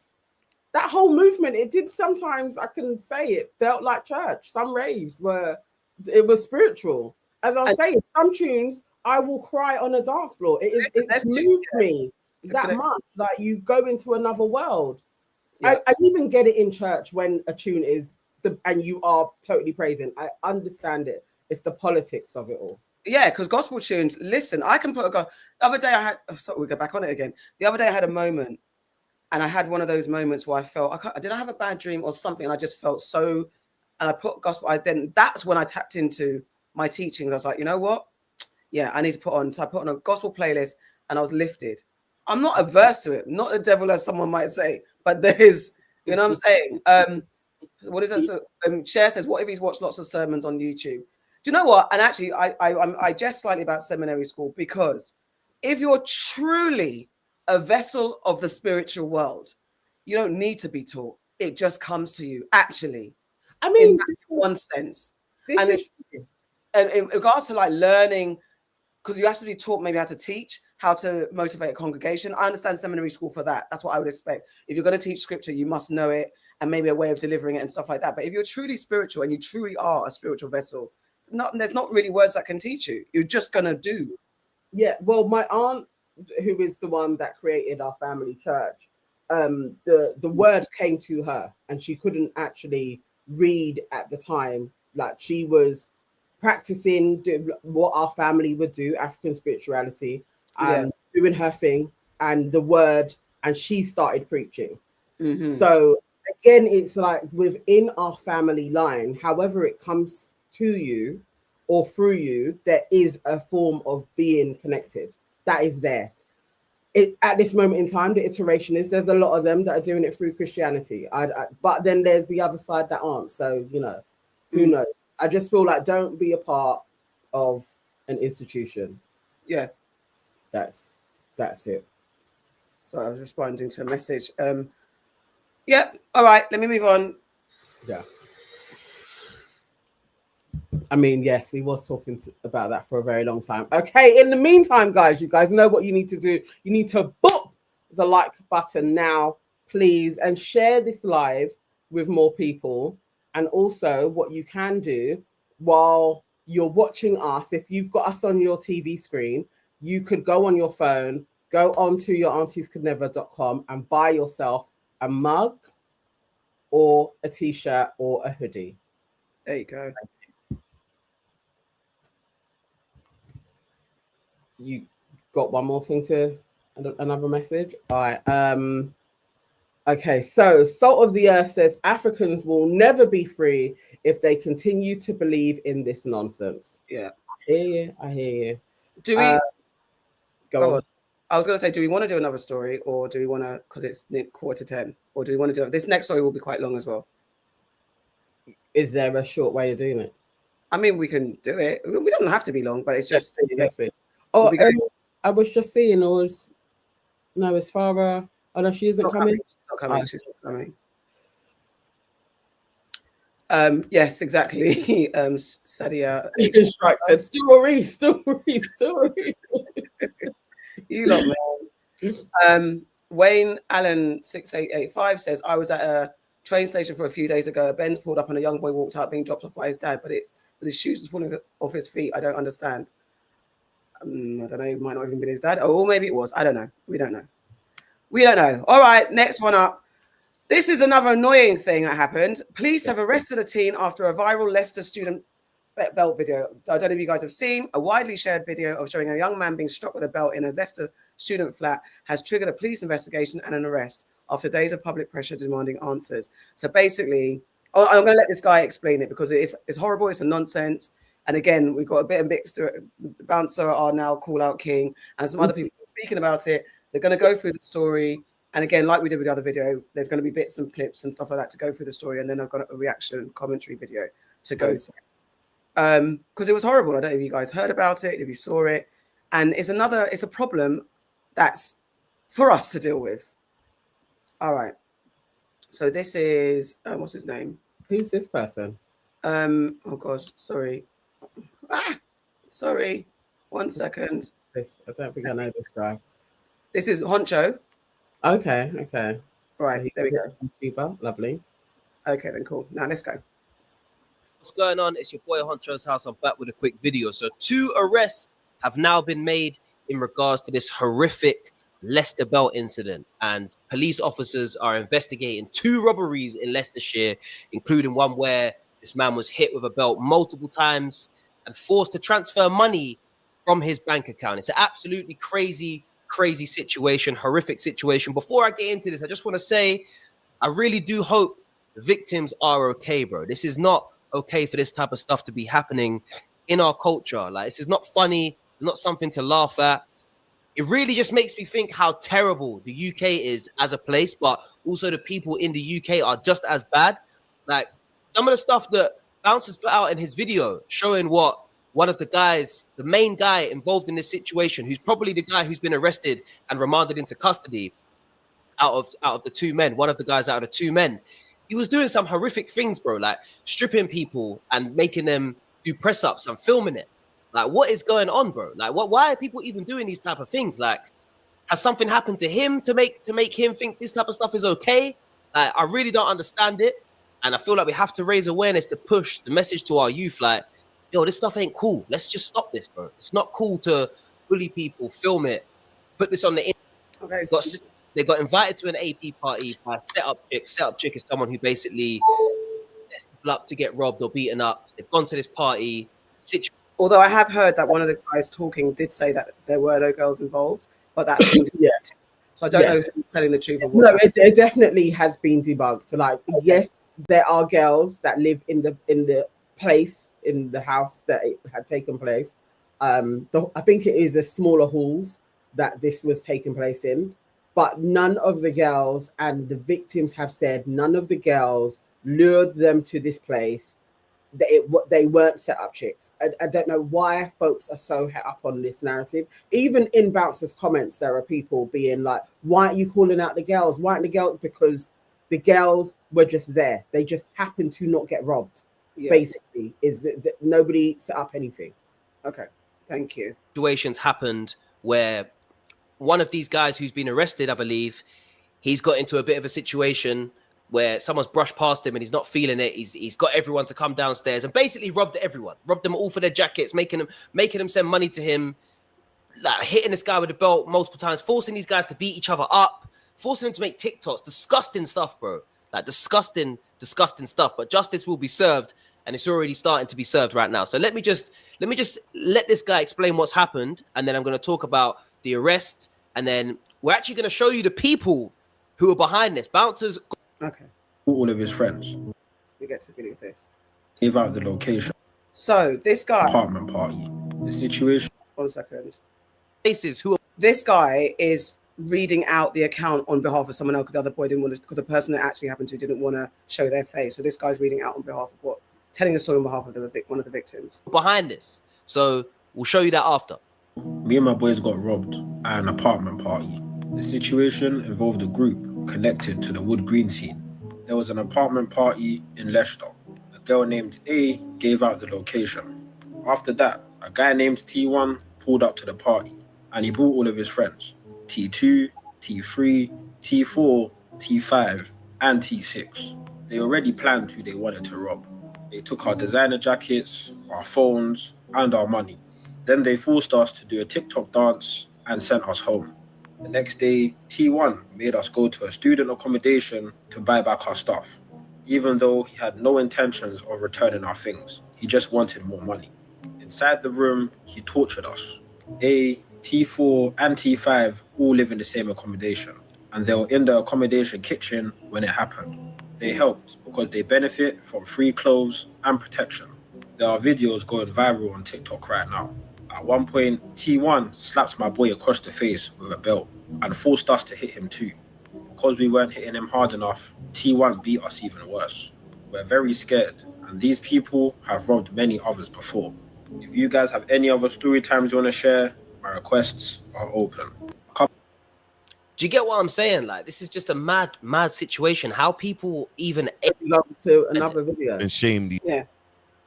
So it goes into. Here we go. So these are the guys that apparently done it. I don't know. These are guys who are allegedly the guilty party of who done it. Bouncer exposed them. Yeah. You are a scumbag as well. And now I'm aware that you live in Leicester. Shit. I'm aware that you live in Leicester. Just zoom into your face. You are a scumbag, bro. Now, Tobi, YM, this one here, you are a scumbag as well. What you lot are doing is you're going to innocent people, and this is my thing. And then what else is it's facts, because the uni okay, go on. Have not really said much about this situation. Like what? So this is the thing about people talking about the uni, and I think, what do you think about the uni having been responsible for this? Because I think there's been a spate of this. It's not new. I think Leicester Uni's got a reputation of it, and I think we discussed it and we were like, yeah, I think actually I didn't know how prolific it was. So if it's prolific, the uni has a responsibility to have up security in their halls and take stronger action against people when this is happening. Because we know, and this is a Black community thing, an issue in this particular moment, but we know bullying happens once kids leave home. Regardless, you've got private school things, things happen, but because we're focusing on this, it's a Black thing that's happening in the Black community. I don't know what the uni's doing, if they're taking steps out. Everyone's saying or speculating that they haven't done anything, but maybe they are doing stuff, who knows? But what do you think about the uni's responsibility? Can they control this? You can't control it. I had totally forgotten that when I was at Luton, this used to happen. But it wasn't necessarily, there was factions of Black Londoners that would come, and we're all from London as well, most of us, but they would come up to the uni and cause trouble. That was one thing. But usually it was like with the South Asian boys, they would go against the uni students and beat them up. And when that would take place, the uni, generally, if it happened in halls, they could do something. But most of the students in Luton lived in private accommodation. And a lot of these things would happen at house parties or in the person's house. Like one of my friends got really badly beaten up, and that was in his house. So there isn't too much that the uni can do. It becomes a police matter. What I will say is the police weren't taking it serious. Yeah. At all. Like it's like you, especially with my friend, like his education was affected. He didn't finish uni. It was in their second year and he left and just didn't carry on with his education. It's so I don't know. I feel like it's not just the uni, it is the uni, it is the police, and it is society for us to be like, this can't run. Yeah. Actually, and especially for these boys, I'm glad Bouncer really did bring it to the forefront to actually expose and look into. You've come to this uni, you're terrorizing the students and saying you are affiliated in Wood Green. Yeah. So he's gone, spoken to people in Wood Green. They're like, we don't even know this dude. Yes, exactly. That's another part around here. So he's just using names like I'm affiliated with this person to go and bully people. It's that like it's cutting it down straight away. Like you can't do this. And he's a dumb criminal at that. You're getting people to do transfers into your bank account. How stupid are you? How ridiculous How is stupid? It's utterly. I'm just glad that the videos got out. The police are involved, and there will be some type of justice. I'm glad that these boys aren't sitting on it in shame to not talk about it and be like, look, I'm not going to press charges, or you know, I'm glad it's being outed, and I hope more people come out there and be like, this happened to me, and I'm going to the police and I'm talking about it, and you will go to prison. Yeah. I hope that turns into a part of culture. Like I'm not keeping it to myself. Yeah. This I don't really. There's a little bit of this, but I don't want to play the whole lot. This is what happened. Bruv, do you know how hard this is to even just? Yeah, can't lie to you. That's just a horrible thing to watch. It's absolutely disgusting what he was doing. You know how that actually went? Because I feel like this dude isn't breaking it down. So that first day where they get robbed and the boys come along and then tell them like the next day you can buy back your stuff. Yeah. And they are all rallying around trying to get enough money in order to do that, which they can't do. But they also had knives there as well. Yeah. So everyone like, if we don't go back and do what they say, they're gonna catch us in Leicester and then they're just gonna kill us. Yeah. Basically goes back again. And it's like, no, you've got to go down properly. This is his second video because he had one of that, but this because they've been arrested. It was more about the fact that the two of them have been arrested. So I just took the latest one. He did break it down on a previous video, and it is exactly that. Because people are saying, and there's people in the comments that are, as this guy is really, Honcho is really stressing that you boys who have experienced this, that don't be ashamed, because there are people there are people in the chat saying that could never be me. I would slap them. He's only got a belt, so I would have fought him. But no one, people that are choosing not to understand the story, that the boys filming and his crew were tooled up. They had weapons on them. They were beating them as well and forcing them and torturing. They said they were tortured. It just went on. When people say, "Oh, this could never be," you know, nobody is that bad, and there's always somebody badder than you, and you may be in a situation where there's only two of you and there's six of them, and all you have is your flipping North Face jacket. Like there's lots of different ways that people will get you. The point is, when they've done it, they need to be prosecuted. Yeah. In however the law wants to go. But they need to be prosecuted. So apparently one of the guys that has been exposed, I think they're saying that's the one that's been arrested, the main culprit with the belt.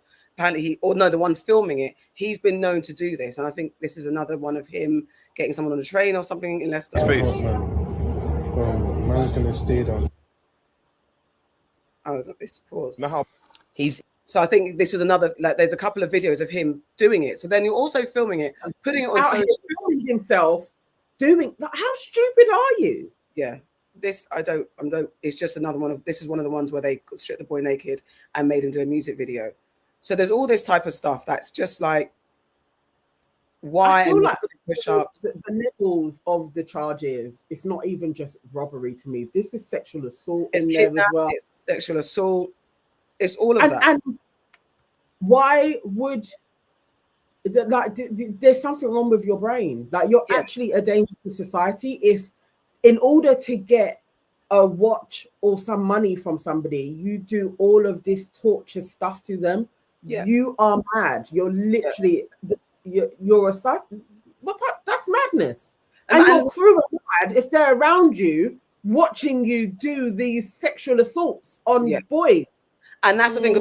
That's what this. I'm not going to play all of it because it's just this boy that's in the shot is supposed to be one of the ringleaders, and this guy goes on to say he's got a bit contradictory. He's like, I don't know disrespect to the LGBTQ community, but it's gay. But I get what he's trying to say because you men that go on like you're bad, and you will be probably the most homophobic people on earth, but yet you're doing things like stripping. And he said, "It's why is it in gang culture?" Actually, I should have let him speak. He said, "Why is it in gang culture?" That this, and he said it's not just exclusive to these bullies. It's like in part of black gang culture that we want to deprave people, that you want to like have them do the most kind of sexual weird acts, film it, and that your boys are all watching. Like if you were to say to them, something, you'll say, that's gay. You'll cuss and you'll say pause and all that stuff. But yet you're okay with stripping a boy down and making him do things that are kind of sexual and embarrassing. And you lot are all watching this and getting off on it because you're finding it funny and you're getting. It's such a weird kind of psychosis that you lot are dealing with. It is. I know they would say that, using sexual violence is like, the overall power of it all. And there's because the humiliation is so profound and scarring. But I still feel like to do it for what could be just simple robbery stuff, you're psycho. Yeah. And you all are in this. If you're seemingly normal, on a normal day, you can come and sit in your auntie and uncle's house and your parents and you function normally, but these are the things that you're doing. You're not normal. You're actually insane. You're actually mad. There's something not quite there with all of you that this is okay. This shit is on your phone. Yeah. And you're mad and you're finding joy and pleasure, even being in the room and watching your leader mash someone up with a belt, like just hitting someone. It's insane. What is wrong with you? And as the boy said, as trauma followed you, and it's not an excuse. Trauma could have followed you, and also then you go back to what home? Not all of them are from broken homes. Not all of them have got trauma. Exactly. Not all of them. We can't have that excuse all the time. Something is insidious within the culture of that. This guy had a take on it. I watched it like earlier in the week. I don't know I can't remember if he covers what we've just said, but he had a little take on it.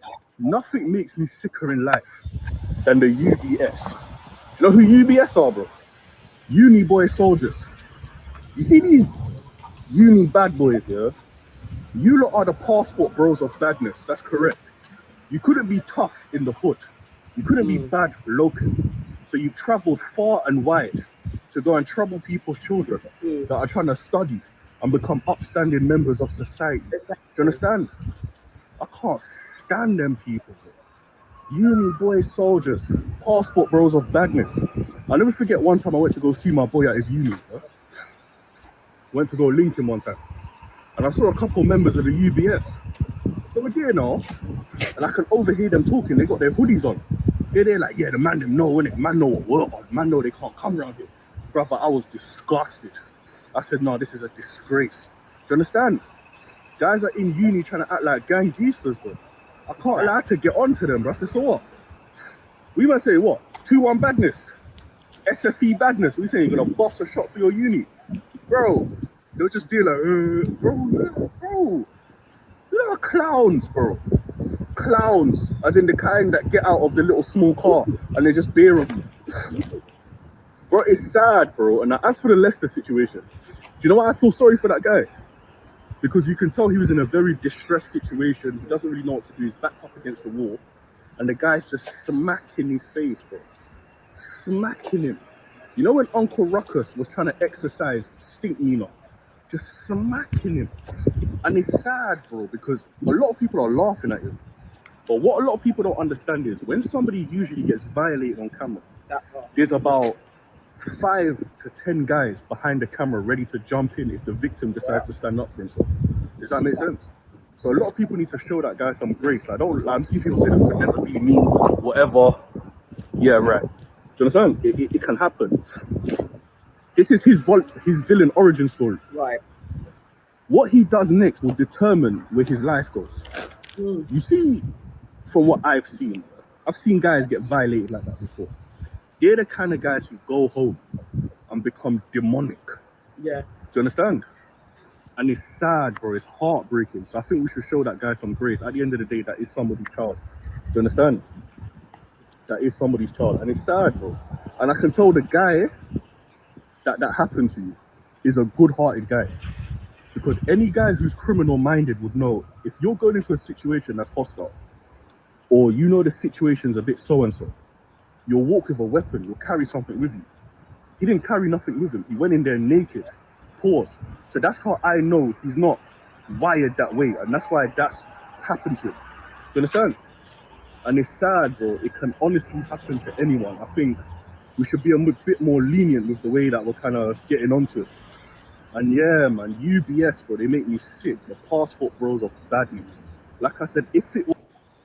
That's why why the UK is bad vibes. Yeah, like 100%. Sections, and people are just trolling through their own inadequacies in life as well. And it's like you can't even take that serious. But I know for a young person, you care about what other young people are saying. It's how your brain is wired. So people will be more like, they'll amplify the violation. Mm-hmm. I really hope he gets the help. And that could be something that the uni does. Actually. Just so that they all have therapy, like they all have extra support in even just feeling that's trauma. Yeah. He is going to have a form of PTSD now. 100%. That's going to happen. So I would hope that the uni would be able to be like, we are going to support you with some therapy, even if he decides to stay or leave, like for a period of time, at least a year, but could be longer, that he is able to have access to therapy. I would hope that would happen. And then also for his parents, because honestly, if that was my child, I'm probably going to prison as well.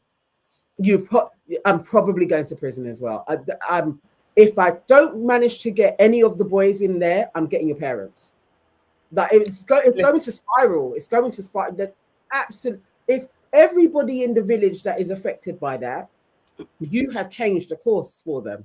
They've all been traumatized. You guys need to be dealt with properly. As I said, some people, I don't care about what the justice system will do to certain folks when you've violated your own like that.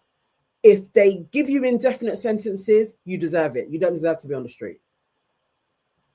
You're a liability to us all. Yeah. No, they all need to go. Literally. And that's the part that really is what I was very sensitive to, is that villain origin story. And I think it's different for everyone, but I think for boys especially, because you're fighting, and especially that important age, those teenage years when you are becoming from boy to man and you're figuring out who you are. And then if someone breaks that, how do you bounce back from that? How do you bounce back for that? You need mental health support. You need everyone to rally around you. His parents cannot take their eye off him for a second, because it ranges from him not wanting to be on this earth, of the shame is too much, to him becoming the bully, and him becoming even worse and saying, that happened to me, it will never happen to me again. And as that boy said, it's even that we have to understand the fact that there's language. He's going to a party naked. There's language. There's a code where if you're not about it, you don't even think about carrying something. But if you're about it, just even if you're not gang affiliated or on road, but yet you know that, you know what, I can't go to a party naked. At the very least, I never had to worry about that. I know as a girl, I never had to worry about going to a party naked or not. Like naked meant clothes, not fucking tools. So that's the language. So when he said that, I was like, yeah, that's that extra level of, this is what our boys are dealing with. Yeah. And if he is by chance in uni, you're flipping. They're the ones where you're like, you're the good ones.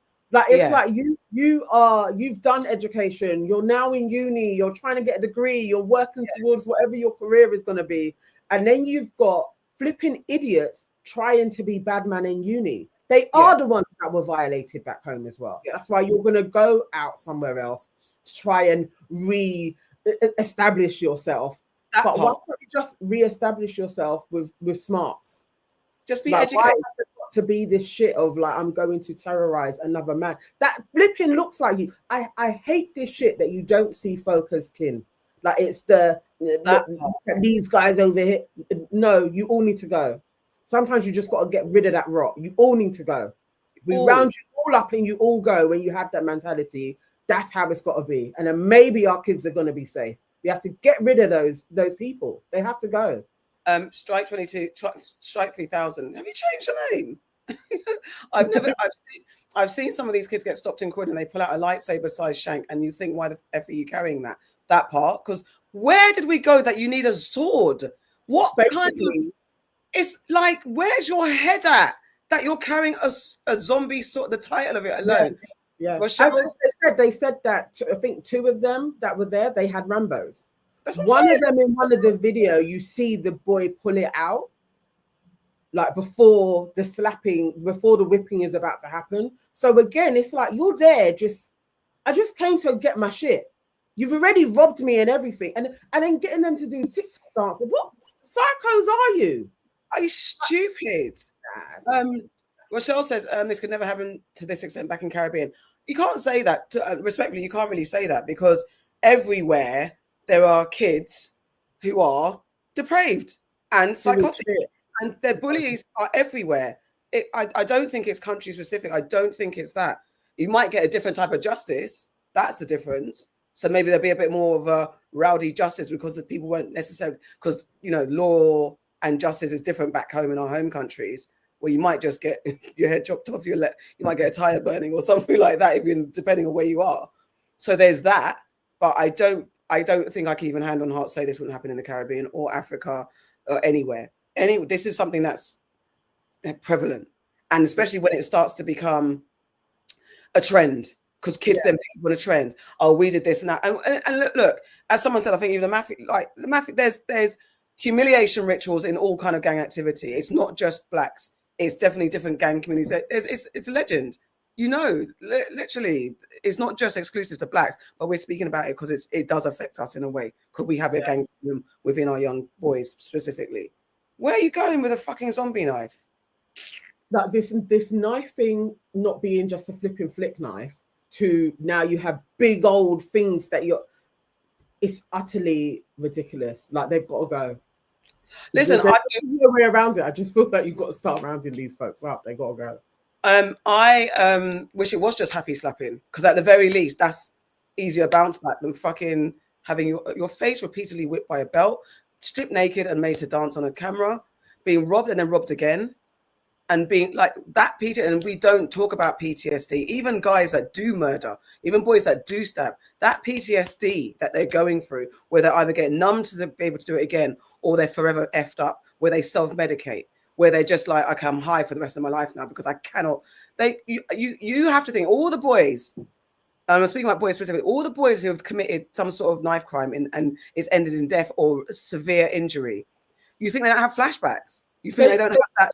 Absolutely do. They do, and it wears on people. They become fathers. They are in the homes. The same with the mothers as well. It leaves scars on people, and the rest of society deals with these people's lashing out. Yeah. And we have now generations of people with PTSD, and they don't even know what it is. Yeah. They don't know why they have severe anxiety. They don't know why they have to medicate themselves so much, because they don't have the language or just the irrational thought processes that people with PTSD will have, where the paranoia, all of that. And it's like, no, we need therapy properly. But also, when you have the affiliation to extreme violence, it's not even like prison is the answer, but I would prefer you are removed from everybody else and you are rehabilitated, but you need to be removed. Yeah. They need to go somewhere. It's not safe. It's not safe. And as I'm a big fan of rehabilitation and reform, there's not enough money spent on rehabilitation, because also if you get a boy that's stabbed or knifed up someone, killed someone, you put them in jail with fellow crims, no rehabilitation, no therapy, no help. It's only if they've got a family that wants to get to them, or they've got maybe a screw that's looking out for them, or somehow they have their epiphany in jail, whatever the case is. They're just in a breeding ground for more hatred, violence, and insecurity and paranoia, because then they've got to defend themselves on the block or whatever the case. and come home to what? Because also that even the glorification of being a murderer and the glorification of living under the shadow. I think even Mark Duggan, when Mark Duggan was taken out, and his son was kind of like a road affiliated, and then there's that pressure of living under the spectre of that. There's all these things, this culture of bad man road. All of it needs to go, and I know it's not going to go, but how can we manage it? It's like, parents, do your best. I mean, even I think, isn't Mark Duggan's son? I think he's inside now. Yeah. Because he's living. I don't know if he's still inside, but I know he got run afoul of the law. But also living under the martyrdom of your dad. I know allegedly his dad wasn't 100% on the up and up anyway, but in that moment he didn't deserve to get murdered by the policeman. That we understand that. I mean, you can be a criminal and get arrested and do time. That's literally it, isn't it? You just because you're a criminal doesn't mean that you can be executed. Yeah. And basically that's what they did. And it's like, no, that's never okay. The same with Chris Cabba. Yeah, he's a criminal. You stop him in his vehicle and you put him in prison. Yeah. You can't just go around shooting people. Yeah, exactly. They're lucky with that one that it didn't turn into another riot. Like, it's listen anyway, man. All this gang culture is stupid. Why do people want to live a life of crime? Because society says that the haves are doing much better than the have-nots.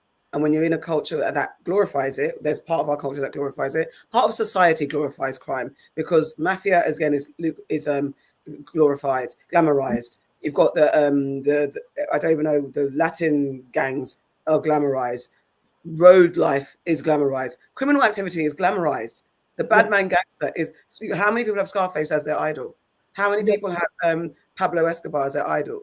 And they make so many shows about them, and they make it like, you know, this life is rowdy, but you got to live by that. All of that, all of the show, all the things glamorize it. Our music, our culture, society loves a bad man, a gangster. It's always been the way.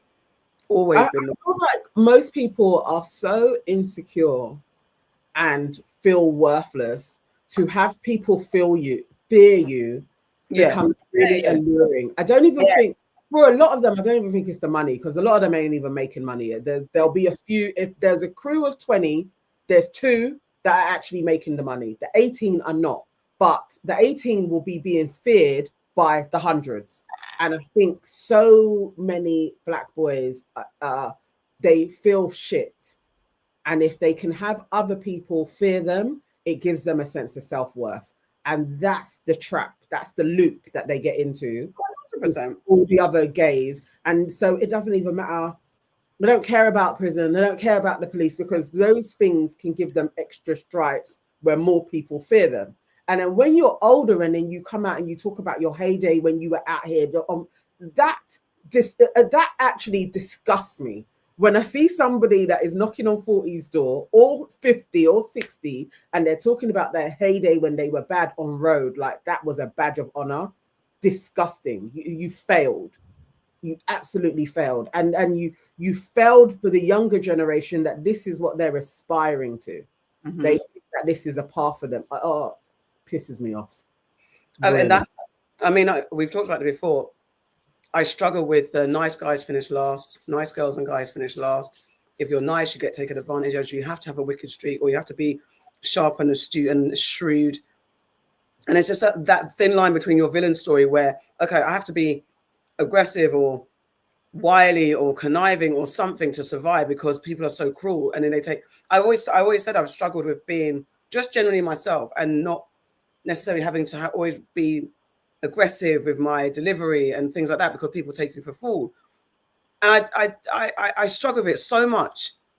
It's something that really bothers me, because I'm just living my life, but yet someone will see your sensitivity or your vulnerability, or you're just being cool and say, well, then you're too accessible, you're too nice, and then I have to come and cut you down because I'm so insecure. And I've had that, people like not seeing me just being calm and collected as a power, they see it as a weakness, so then they feel they have to challenge it. And yeah, it's so strange. And then I guess for boys, when you're trying to be a man, assert your position, because society said you've got to be dominant, you've got to be alpha, you've got to be king of your castle. How do you do that and be vulnerable and nice? It doesn't work. The easy route is for people to fear you. Yeah, it's a major currency in people fearing you. You can get around, people will leave you alone. Sometimes there are just sets of boys that go about with all of their bravado, and I just see you're just scared, but you have to do this in order to kind of navigate through. But everybody's scared together doing this shit to navigate through, and that's why it's a cancer, because it just grows and grows and grows because nobody feels safe. So then you're being like, I got to walk with a knife. Yeah. I have to. Yeah. Oh, it's really irritating. I know it's really easy, as Natalie's saying, that it's about a sense of belonging, especially if there's not much at home. It's just not that simple. That's one side of it. People do have all the home stuff and they still want to be the head honcho of the pack. It's just a part of the growing up. It turns into a mentality that loads of boys feed into. Yeah, it's a mentality of society. African Man says it is true that a lot of these young girls are attracted to delinquent boys, and that narrative is fair and unfair at the same time. Yes, it's a vicious circle because women, if you're heterosexual, I think anyway, any sexual, I suppose, you're attracted to a dominant character, and if the person that's dominant, and in your world, especially when they say it's the girls, they want the bad boys. I always like it's the flashy, shiny person. When you're growing up, you look for the popular person. You're not raised to think that the popular person isn't the person that you want to be or be around. You're not raised that it's actually think about yourself and humanity and the person's personality and their temperament and what you're too young to even think about that. All you're seeing is the most easiest accessible person. It's usually the popular, shiny person. And if you're from certain areas, a popular person is a person with all the money who's flashing their cash, looking dripped out. Because what else do you think about? As kids, we've got low-hanging fruit of what pleases us. And unless you're really surrounded and swaddled by your family or someone that's caring for you to protect you from the society's temptations, it's just not going to work. And it's hard. I find I struggle with that bad feeling. I feel like girls do similar to the herd. Like women are a part of it as well, and they will prop up the bad man. You see, just think about it, the amount of times, especially when we were doing clubs, and there would be the resident bad man that would find their way into our space. More often than not, you don't even keep your eye on him. You keep your eye on his girl, because the girl can be the one that triggers the fight to take place. Because also they are feeding into the allure of I'm secure. This person, they have the rep. A lot of women play on that as well. It goes hand in hand. It's not in a silo. They have their mate, and a woman can also play into the situation. Yeah, absolutely. Their pit bull, as it were, to go and do some shit. That happens a lot. It's just that also is a problem. It's everybody. This is the thing. It's just not That's just what I'm saying. Everybody has their part to play in it. Yeah, because I'm sorry, not to say it's just boys, but sometimes the narrative is just lazily. It's as you've explained it. It's also just lazy. Oh, the girls love bad man. No, there's a deeper level to it, because also the bad man's presented as the alpha, the savior, the one that I'm going to be protected with, and God forbid, like exactly that. I'm out with my man, and he's the shiniest man. He's going to defend me. There's women that instigate arguments on purpose. Yeah, and it's all that energy that people are drawn to, attracted, or been told to. Because women have also conditioned, no, you don't want the nice guy. That stupid meme. There's that meme where the girl overlooks the guy in school, and then now he's like a tech geek billionaire, and then now like you're downtrodden with three kids and a single baby mother. I hate that narrative, but it's like, yeah, we're not conditioned either to look at the quiet guy. Same way the mousy girl that's not popular and just quiet is also not conditioned to be looked at, because the bad man will go for the baddie. And the bad man will go for a troublesome girl, knowing that she's problematic, knowing that she's got issues, knowing she's drama, but because she's the baddest girl, you lot will also draw for her too. It's all nonsense.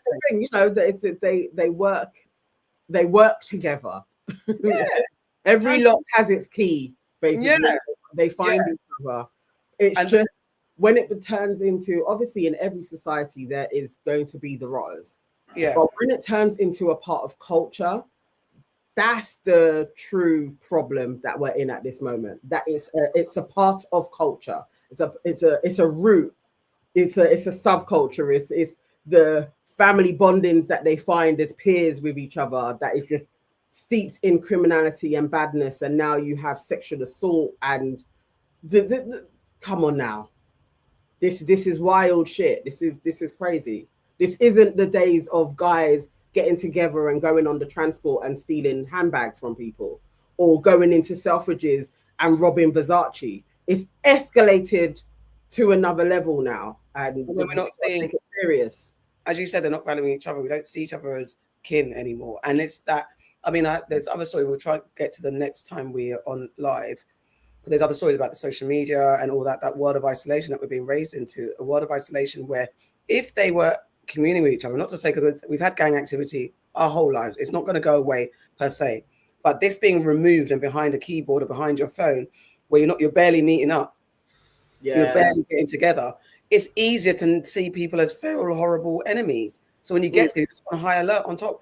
And what are these games? And when we say that music's not a problem and gaming is not a problem, when you're immersed on this virtual world and you can get into things, and thank God for at the very least, the porno age limit thing, all these things that play into it, you're creating kids that are just so disconnected from human activity, human love, human feeling.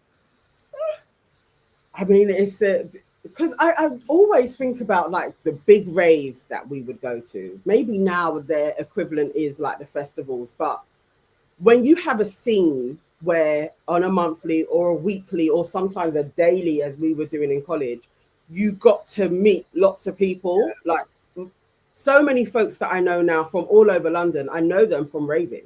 Yeah. And it's like, I do wonder, where do they go to build connections with folks that are in Manchester, or, you know, if you don't have a scene that binds you, you know, if like Garage comes on, there's like a binding for our age group. Like there were people that were about it. We were going to the same venues. I wonder what ties them together. Where I just really wonder what their solidarity is, other than I know this person from online. Like, when are you actually meeting with each other, talking, shooting the shits, as it were, building a scene? I don't know that they have that, because it ain't grime. It isn't like.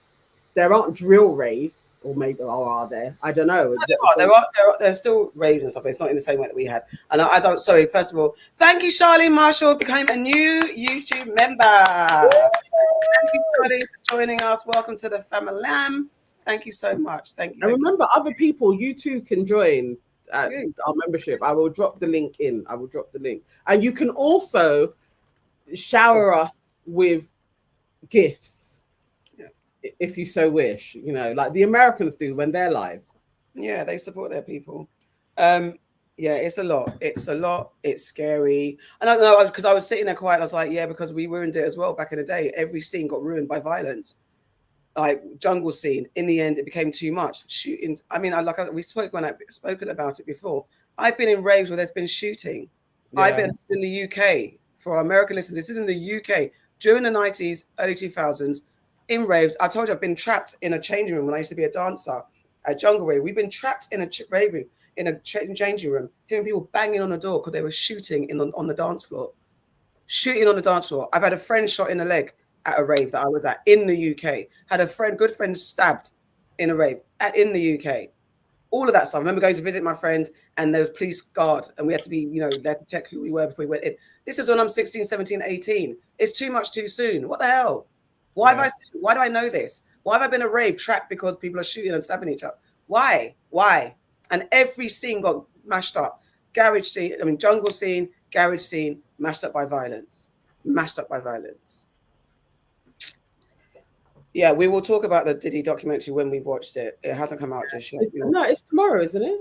Yeah, it hasn't come out just yet. It'll be out soon. We will talk about it. I actually can't wait to see it. I cannot wait. So that story was absolutely nonsense. It's news to be aware. It is scary raising teenage boys and young girls in this current climate. There's so much going on in the world that we don't need this extra added pressure. I don't know. Just talk to your kids as best you can. Man, it's bloody hard. It isn't. I hate that this is a thing. Definitely, and being in what would be deemed as like a black university when I went. it kind of comes along with it as well. But I don't know. I don't know of any of my friends that went to like the Russell Group unis that had this issue. Now they had issues there with different types of racism, but they didn't have the violence issue. That's the problem, and that's a problem, really. It's like, I mean, no, with my boys, I don't know. Well, one of them definitely, he'll probably go to university. But if he was saying, I'm going to go to a Leicester, you're not going to Leicester. You're not going to University of Bedfordshire. You're not going there. You're not going to Brunel. Like, there's just certain spaces where you're not going there. It's a different time now. You're not going there. That's a shame, because I think that's the part, because I think we've got a family member who's gearing up to go to uni, and we're like, no, and be careful, because I don't want to speak on it too much because I don't want to identify him or anything like that. But yeah, we're kind of like, yeah, be careful, because it's just, he could be a target. You know what I mean? Like, it's a lot. All right, let's go. Yes, sister, bring your children to Africa, live here. It's amazing and lovely. It's an ideal, but the reality for those who don't have that connection, I wish we could fix it here as well. But yes, we can go and all that stuff. Let's get some nonsense and let's cleanse our palates. Guys, did you see? Have you seen this? It's actually quite nasty, to be fair. Look at this. Did you see this? You go on. What is it? Yeah, please put your dog down. You can't let him eat off the line like that. Yeah, that's no. Seriously, that's not allowed here. Okay. Ma'am, please put your dog down. You can't let him eat off the line like that. Yeah, that's for everybody's fine. Ma'am, seriously, that's not. Is it AI?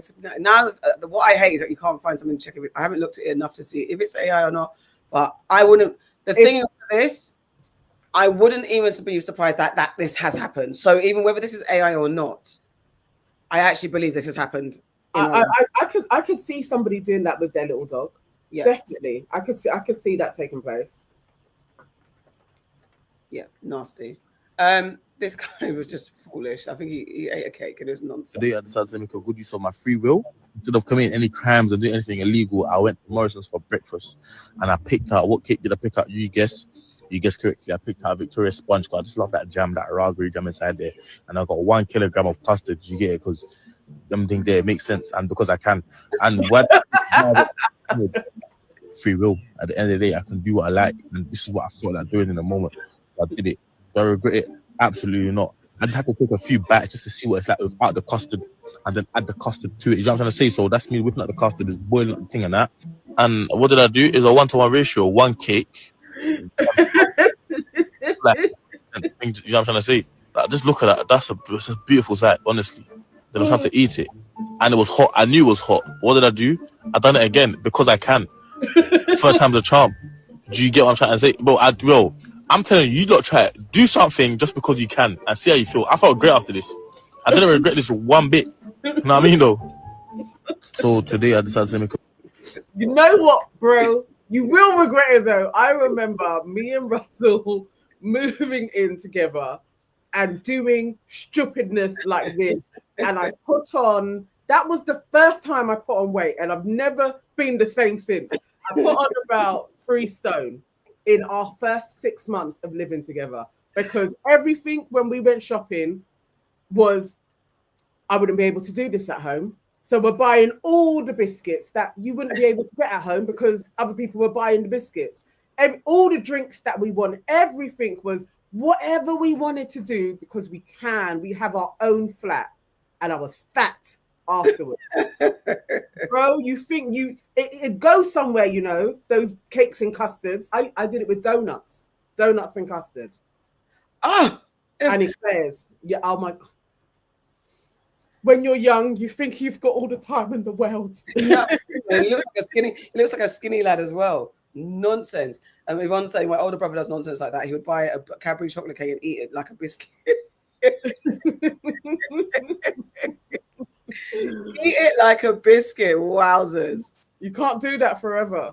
You can't. But it was very funny. I love the way you recapped it. But I mean, I hate custard. But even I was like, yeah, I love the way you captured that.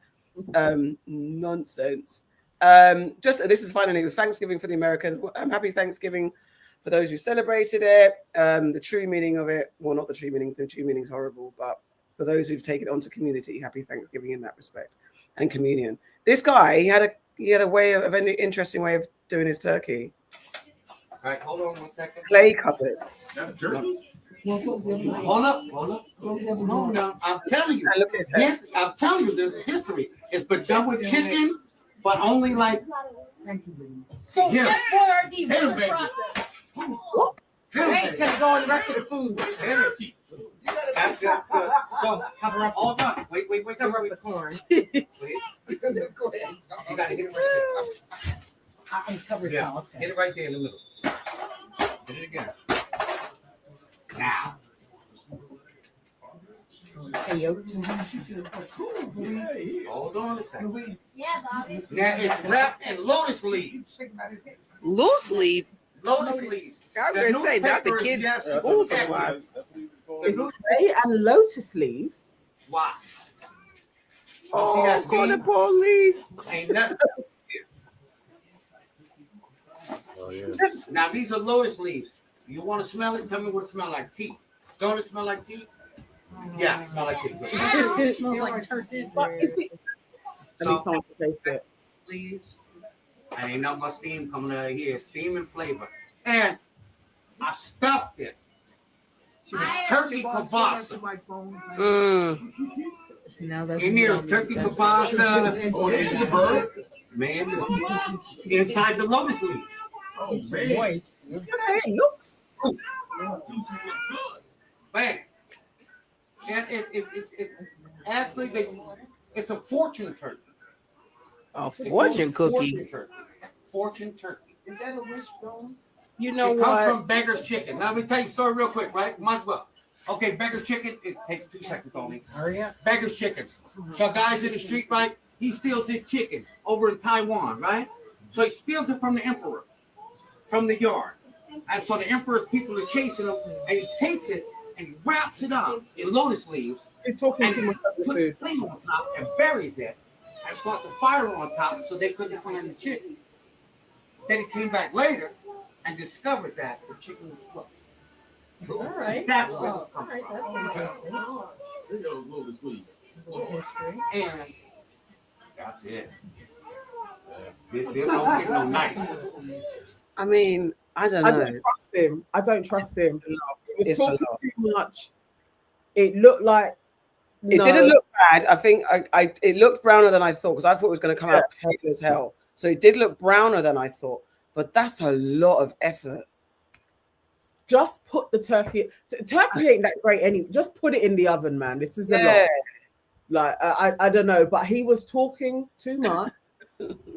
After that, like all of the people standing around, I'd be like, I don't want to eat anymore. Like, I don't want to eat here. No, I'm not. I'm no longer hungry anymore. I'm going somewhere else. I don't want to eat that food. I'm not. I mean, look, I like the story. It could be that, but that's a lot because where am I finding the clay and the lotus leaves? And you know what? After all that, if you got it wrong, because maybe I'm not going to knock it. Maybe it was nice because it did look browned. At the very least, it looked brown. It looked like it was something. But even what does lotus leaf taste like? Because then if it's tasting, he said it smells like tea. I don't want a tea tasting thing. Oh my God. Okay, let's get last comments. Let's see. Last comments. Give me what? It's my birthday. Oh, happy birthday, Angeliana Sufai. Whoa. Happy birthday. Happy birthday. Happy birthday. Season. Eat that Swiss roll like a burrito. Eclairs are in the fridge. For heaven's sake, he's talking about eclairs in the fridge. Guys, relax. Yeah. The eclairs was another problem that was also caused this first spate of weight issues with eclairs. I can't eat eclairs, but KW says same thing happened to me. Nana went from size 10 to 16 within 12 months of moving in with him, and it took me 10 years to lose it. Yeah, see, you see. And going back to the Spac Nation conversation, Osini810 says the fact that Pastor CK from Spac Nation was in attendance at that Spiller production birthday party, literally like 2 days ago, with all these UK rappers and influencers there, makes me sick. I could never. If I saw him, maybe I'd even walk out. I don't know if I could be in the same vicinity as him. I might actually walk out. I yeah. I feel so. I feel so. I'm disgusted with people being around him. Is that? Yeah. I don't believe Thierry Henry knows who Toby is. Yeah, I don't think so either. I feel like he probably ambushed him. Like, you're in the same space, and so you're going to talk to whoever it is. But he does court a lot of footballers. Yeah. He does get them on side, and he does get money from them. And that was another thing Bouncer said as well, that footballers are getting in touch talking about being fleeced.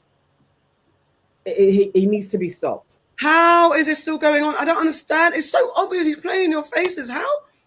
I don't. Because those of you like are not susceptible. What the hell are you dealing with? Or you just don't care. Strike 3000 says you've never had clay covered bird before. It's nice. Okay. I've never had it. But I've never had it nicer than just putting it in the oven. What's the we've got to bash it, like all of that. What does it do? What does the clay do to the taste? And does it make it more juicy? Like, what does it do? I'm assuming it because it's like that steam thing, and then you've got the leaf. I find it looked better than I thought. I thought it was going to come out naked, like properly white. So that it looked like it was cooked and it was sucking, and he was breaking it with the tongs rather than a knife. So that means it's moist. But I don't like wet chicken, even though turkey's quite dry. So I'm yet to find someone that can really do turkey the way I really like it, or that I can actually enjoy it fully. So if it's moist, turkey is never enjoyable. No, I mean I don't mind because I like chicken breast. So if it's seasoned, okay. So I don't like chicken breast. So I don't mind dry meat, but it has to be flavorful. And I don't know. I've not had turkey necessarily to the extent where it's super flavorful. What else? Anything else in the mix? Always what's a palm coloured when out in public. The kids It's always like fish cooked in salt. What? Okay. You know, like when you pack the salt on a. Oh yeah. Okay. That's for Thanksgiving though, to be like just cook the food, and there was a lot of people there waiting to eat. And you're telling stories of your zigzag hairstyle. Bless your hairstyle. Wayne Allen says, on a positive note, I remember when my girl used to sneak me into her uni flat. Now she's my wife. That's very cute. Oh, that's very cute. Congratulations. Strike 3000 says, yes, I think they do mostly in Asian countries. They cook food covered in clay. And that's the thing. That's why I didn't want to diss too much. I know that's a tradition. And I think even in Africa, we have clay cooking as well. So I say Africa at large, but I feel like it's not something that's strange. But for me, I just want to eat. There's a lot. There's a lot of people there waiting. Just get it out. As Cher said, turkey getting cold while he's rambling. Yeah. And Natalie Nurse says, I have ADHD. He would annoy me, especially if I was hungry. Exactly. Mate. Exactly. Cher says, YAC and Friendsgiving next year, I'll bring the ceramic turkey. We should actually have Friendsgiving it all. Well, it will be a Christmas dinner that we'll all have together. Yeah, because we're not going to. Thanksgiving has its. Yeah, and we don't want to also be called tethers and copying. Oh, I mean, again. So, yeah. All right, then, my guys. That's about it for us. I've never allowed my guys. Okay, yeah. All right, that's it. That's done. Thank you, guys. I mean, yes, I know we didn't hit all of the stories, but we had good chat combos. Yeah. So yeah, we got a lot. It's worth the attention on those two topics. So yeah, thank you guys. Next Sunday, Farrah and AK are away, so we won't have a news and nonsense. But I think then we'll be back for our final one. I think that's the final of the year. Yeah, so I'm actually there might be another one. There might be one on the 22nd. Oh no, maybe I don't know. We'll see. And maybe if we're bored, yes, we will wear the merch. Well, I haven't got mine yet. Nana wore her merch. We will have it. This week when we see each other. I wore mine when we went live the other day. Yeah, she did. Yeah, we haven't got ours yet, so we'll see each other on Wednesday and we'll get our swag. And then they will have their mugs as well. And yes, who's got a book? It's Cher. Is it Cher or who's got a book? No, KW. And you got a puzzle or a game, right? Did you drop the link in? If you drop the link in the chat, I can't remember, or did you tell us what it was called? If you just write that again, please, so that when we finish this, I can go and purchase it. Yeah, it's KW. Share the link, and would be a great Christmas present. Yeah. Exactly that. So let's go. All right, guys. Thank you to our those. Oh, yeah, there is. Sorry, I didn't realize.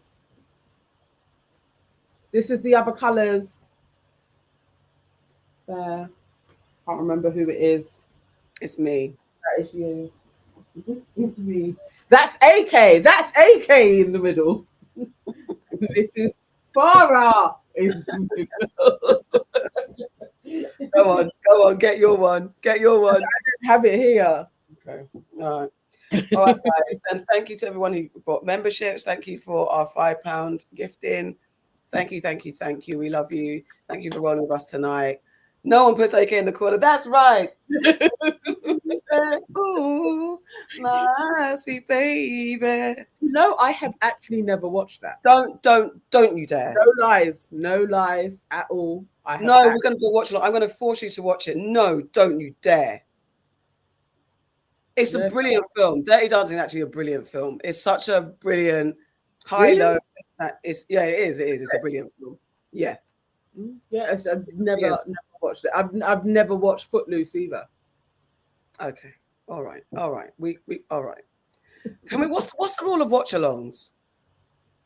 We can do it within our membership. Oh, we can? Yeah, so like how we would do the jukebox sessions. So obviously it's who's with us in that live, we can watch it. Like they don't stop that, but it can't live on longer. So we can do a watch along together. And then people can't watch it after our watch along, basically. Okay. Okay. Should we do a watch along? Let's do a watch along. Let's start with Dirty Dancing. Let's do that because it's low hanging fruit. Titanic is about 3 hours or 2 hours. I don't know if we can do that. I'm never watching that.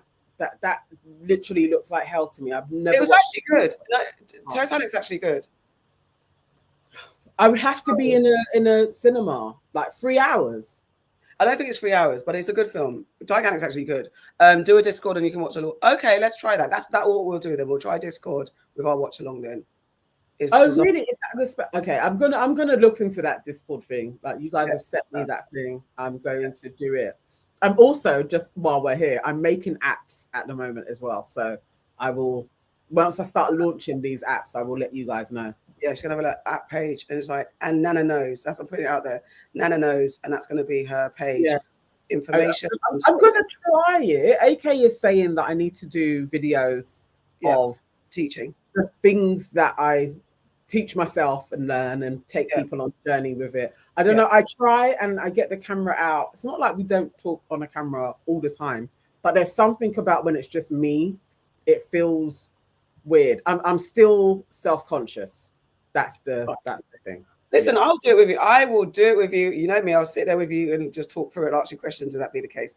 We will do it. She's a jack of all trades. Nana knows. That's a brand. It's what going to be. It's going to be, and she's going to know things. She'll have top 10 apps. She's going to have her apps out. This is how you do this. This is how you do that. Listen, my apps out. Get your apps out for the lads. You've got to do it. Thank you, Evan. Say we're aligned on that. Suck it up, love, and get on with it. That's what I'm saying. Nana knows. TM copyright. That's what I always say. I'm going to be a manager. I want 20%, honey. I want 20%. Yeah, let's see. But yes, I'm learning. I've got a good one. I did a really good one today, actually. I'll show you later for TBB News. Oh, wicked. Yeah, I'm out here making it. Yep, exactly. The hub and her manager has spoken, Yvonne. All right, then, my guys. Good night. God bless. Take care. Bye.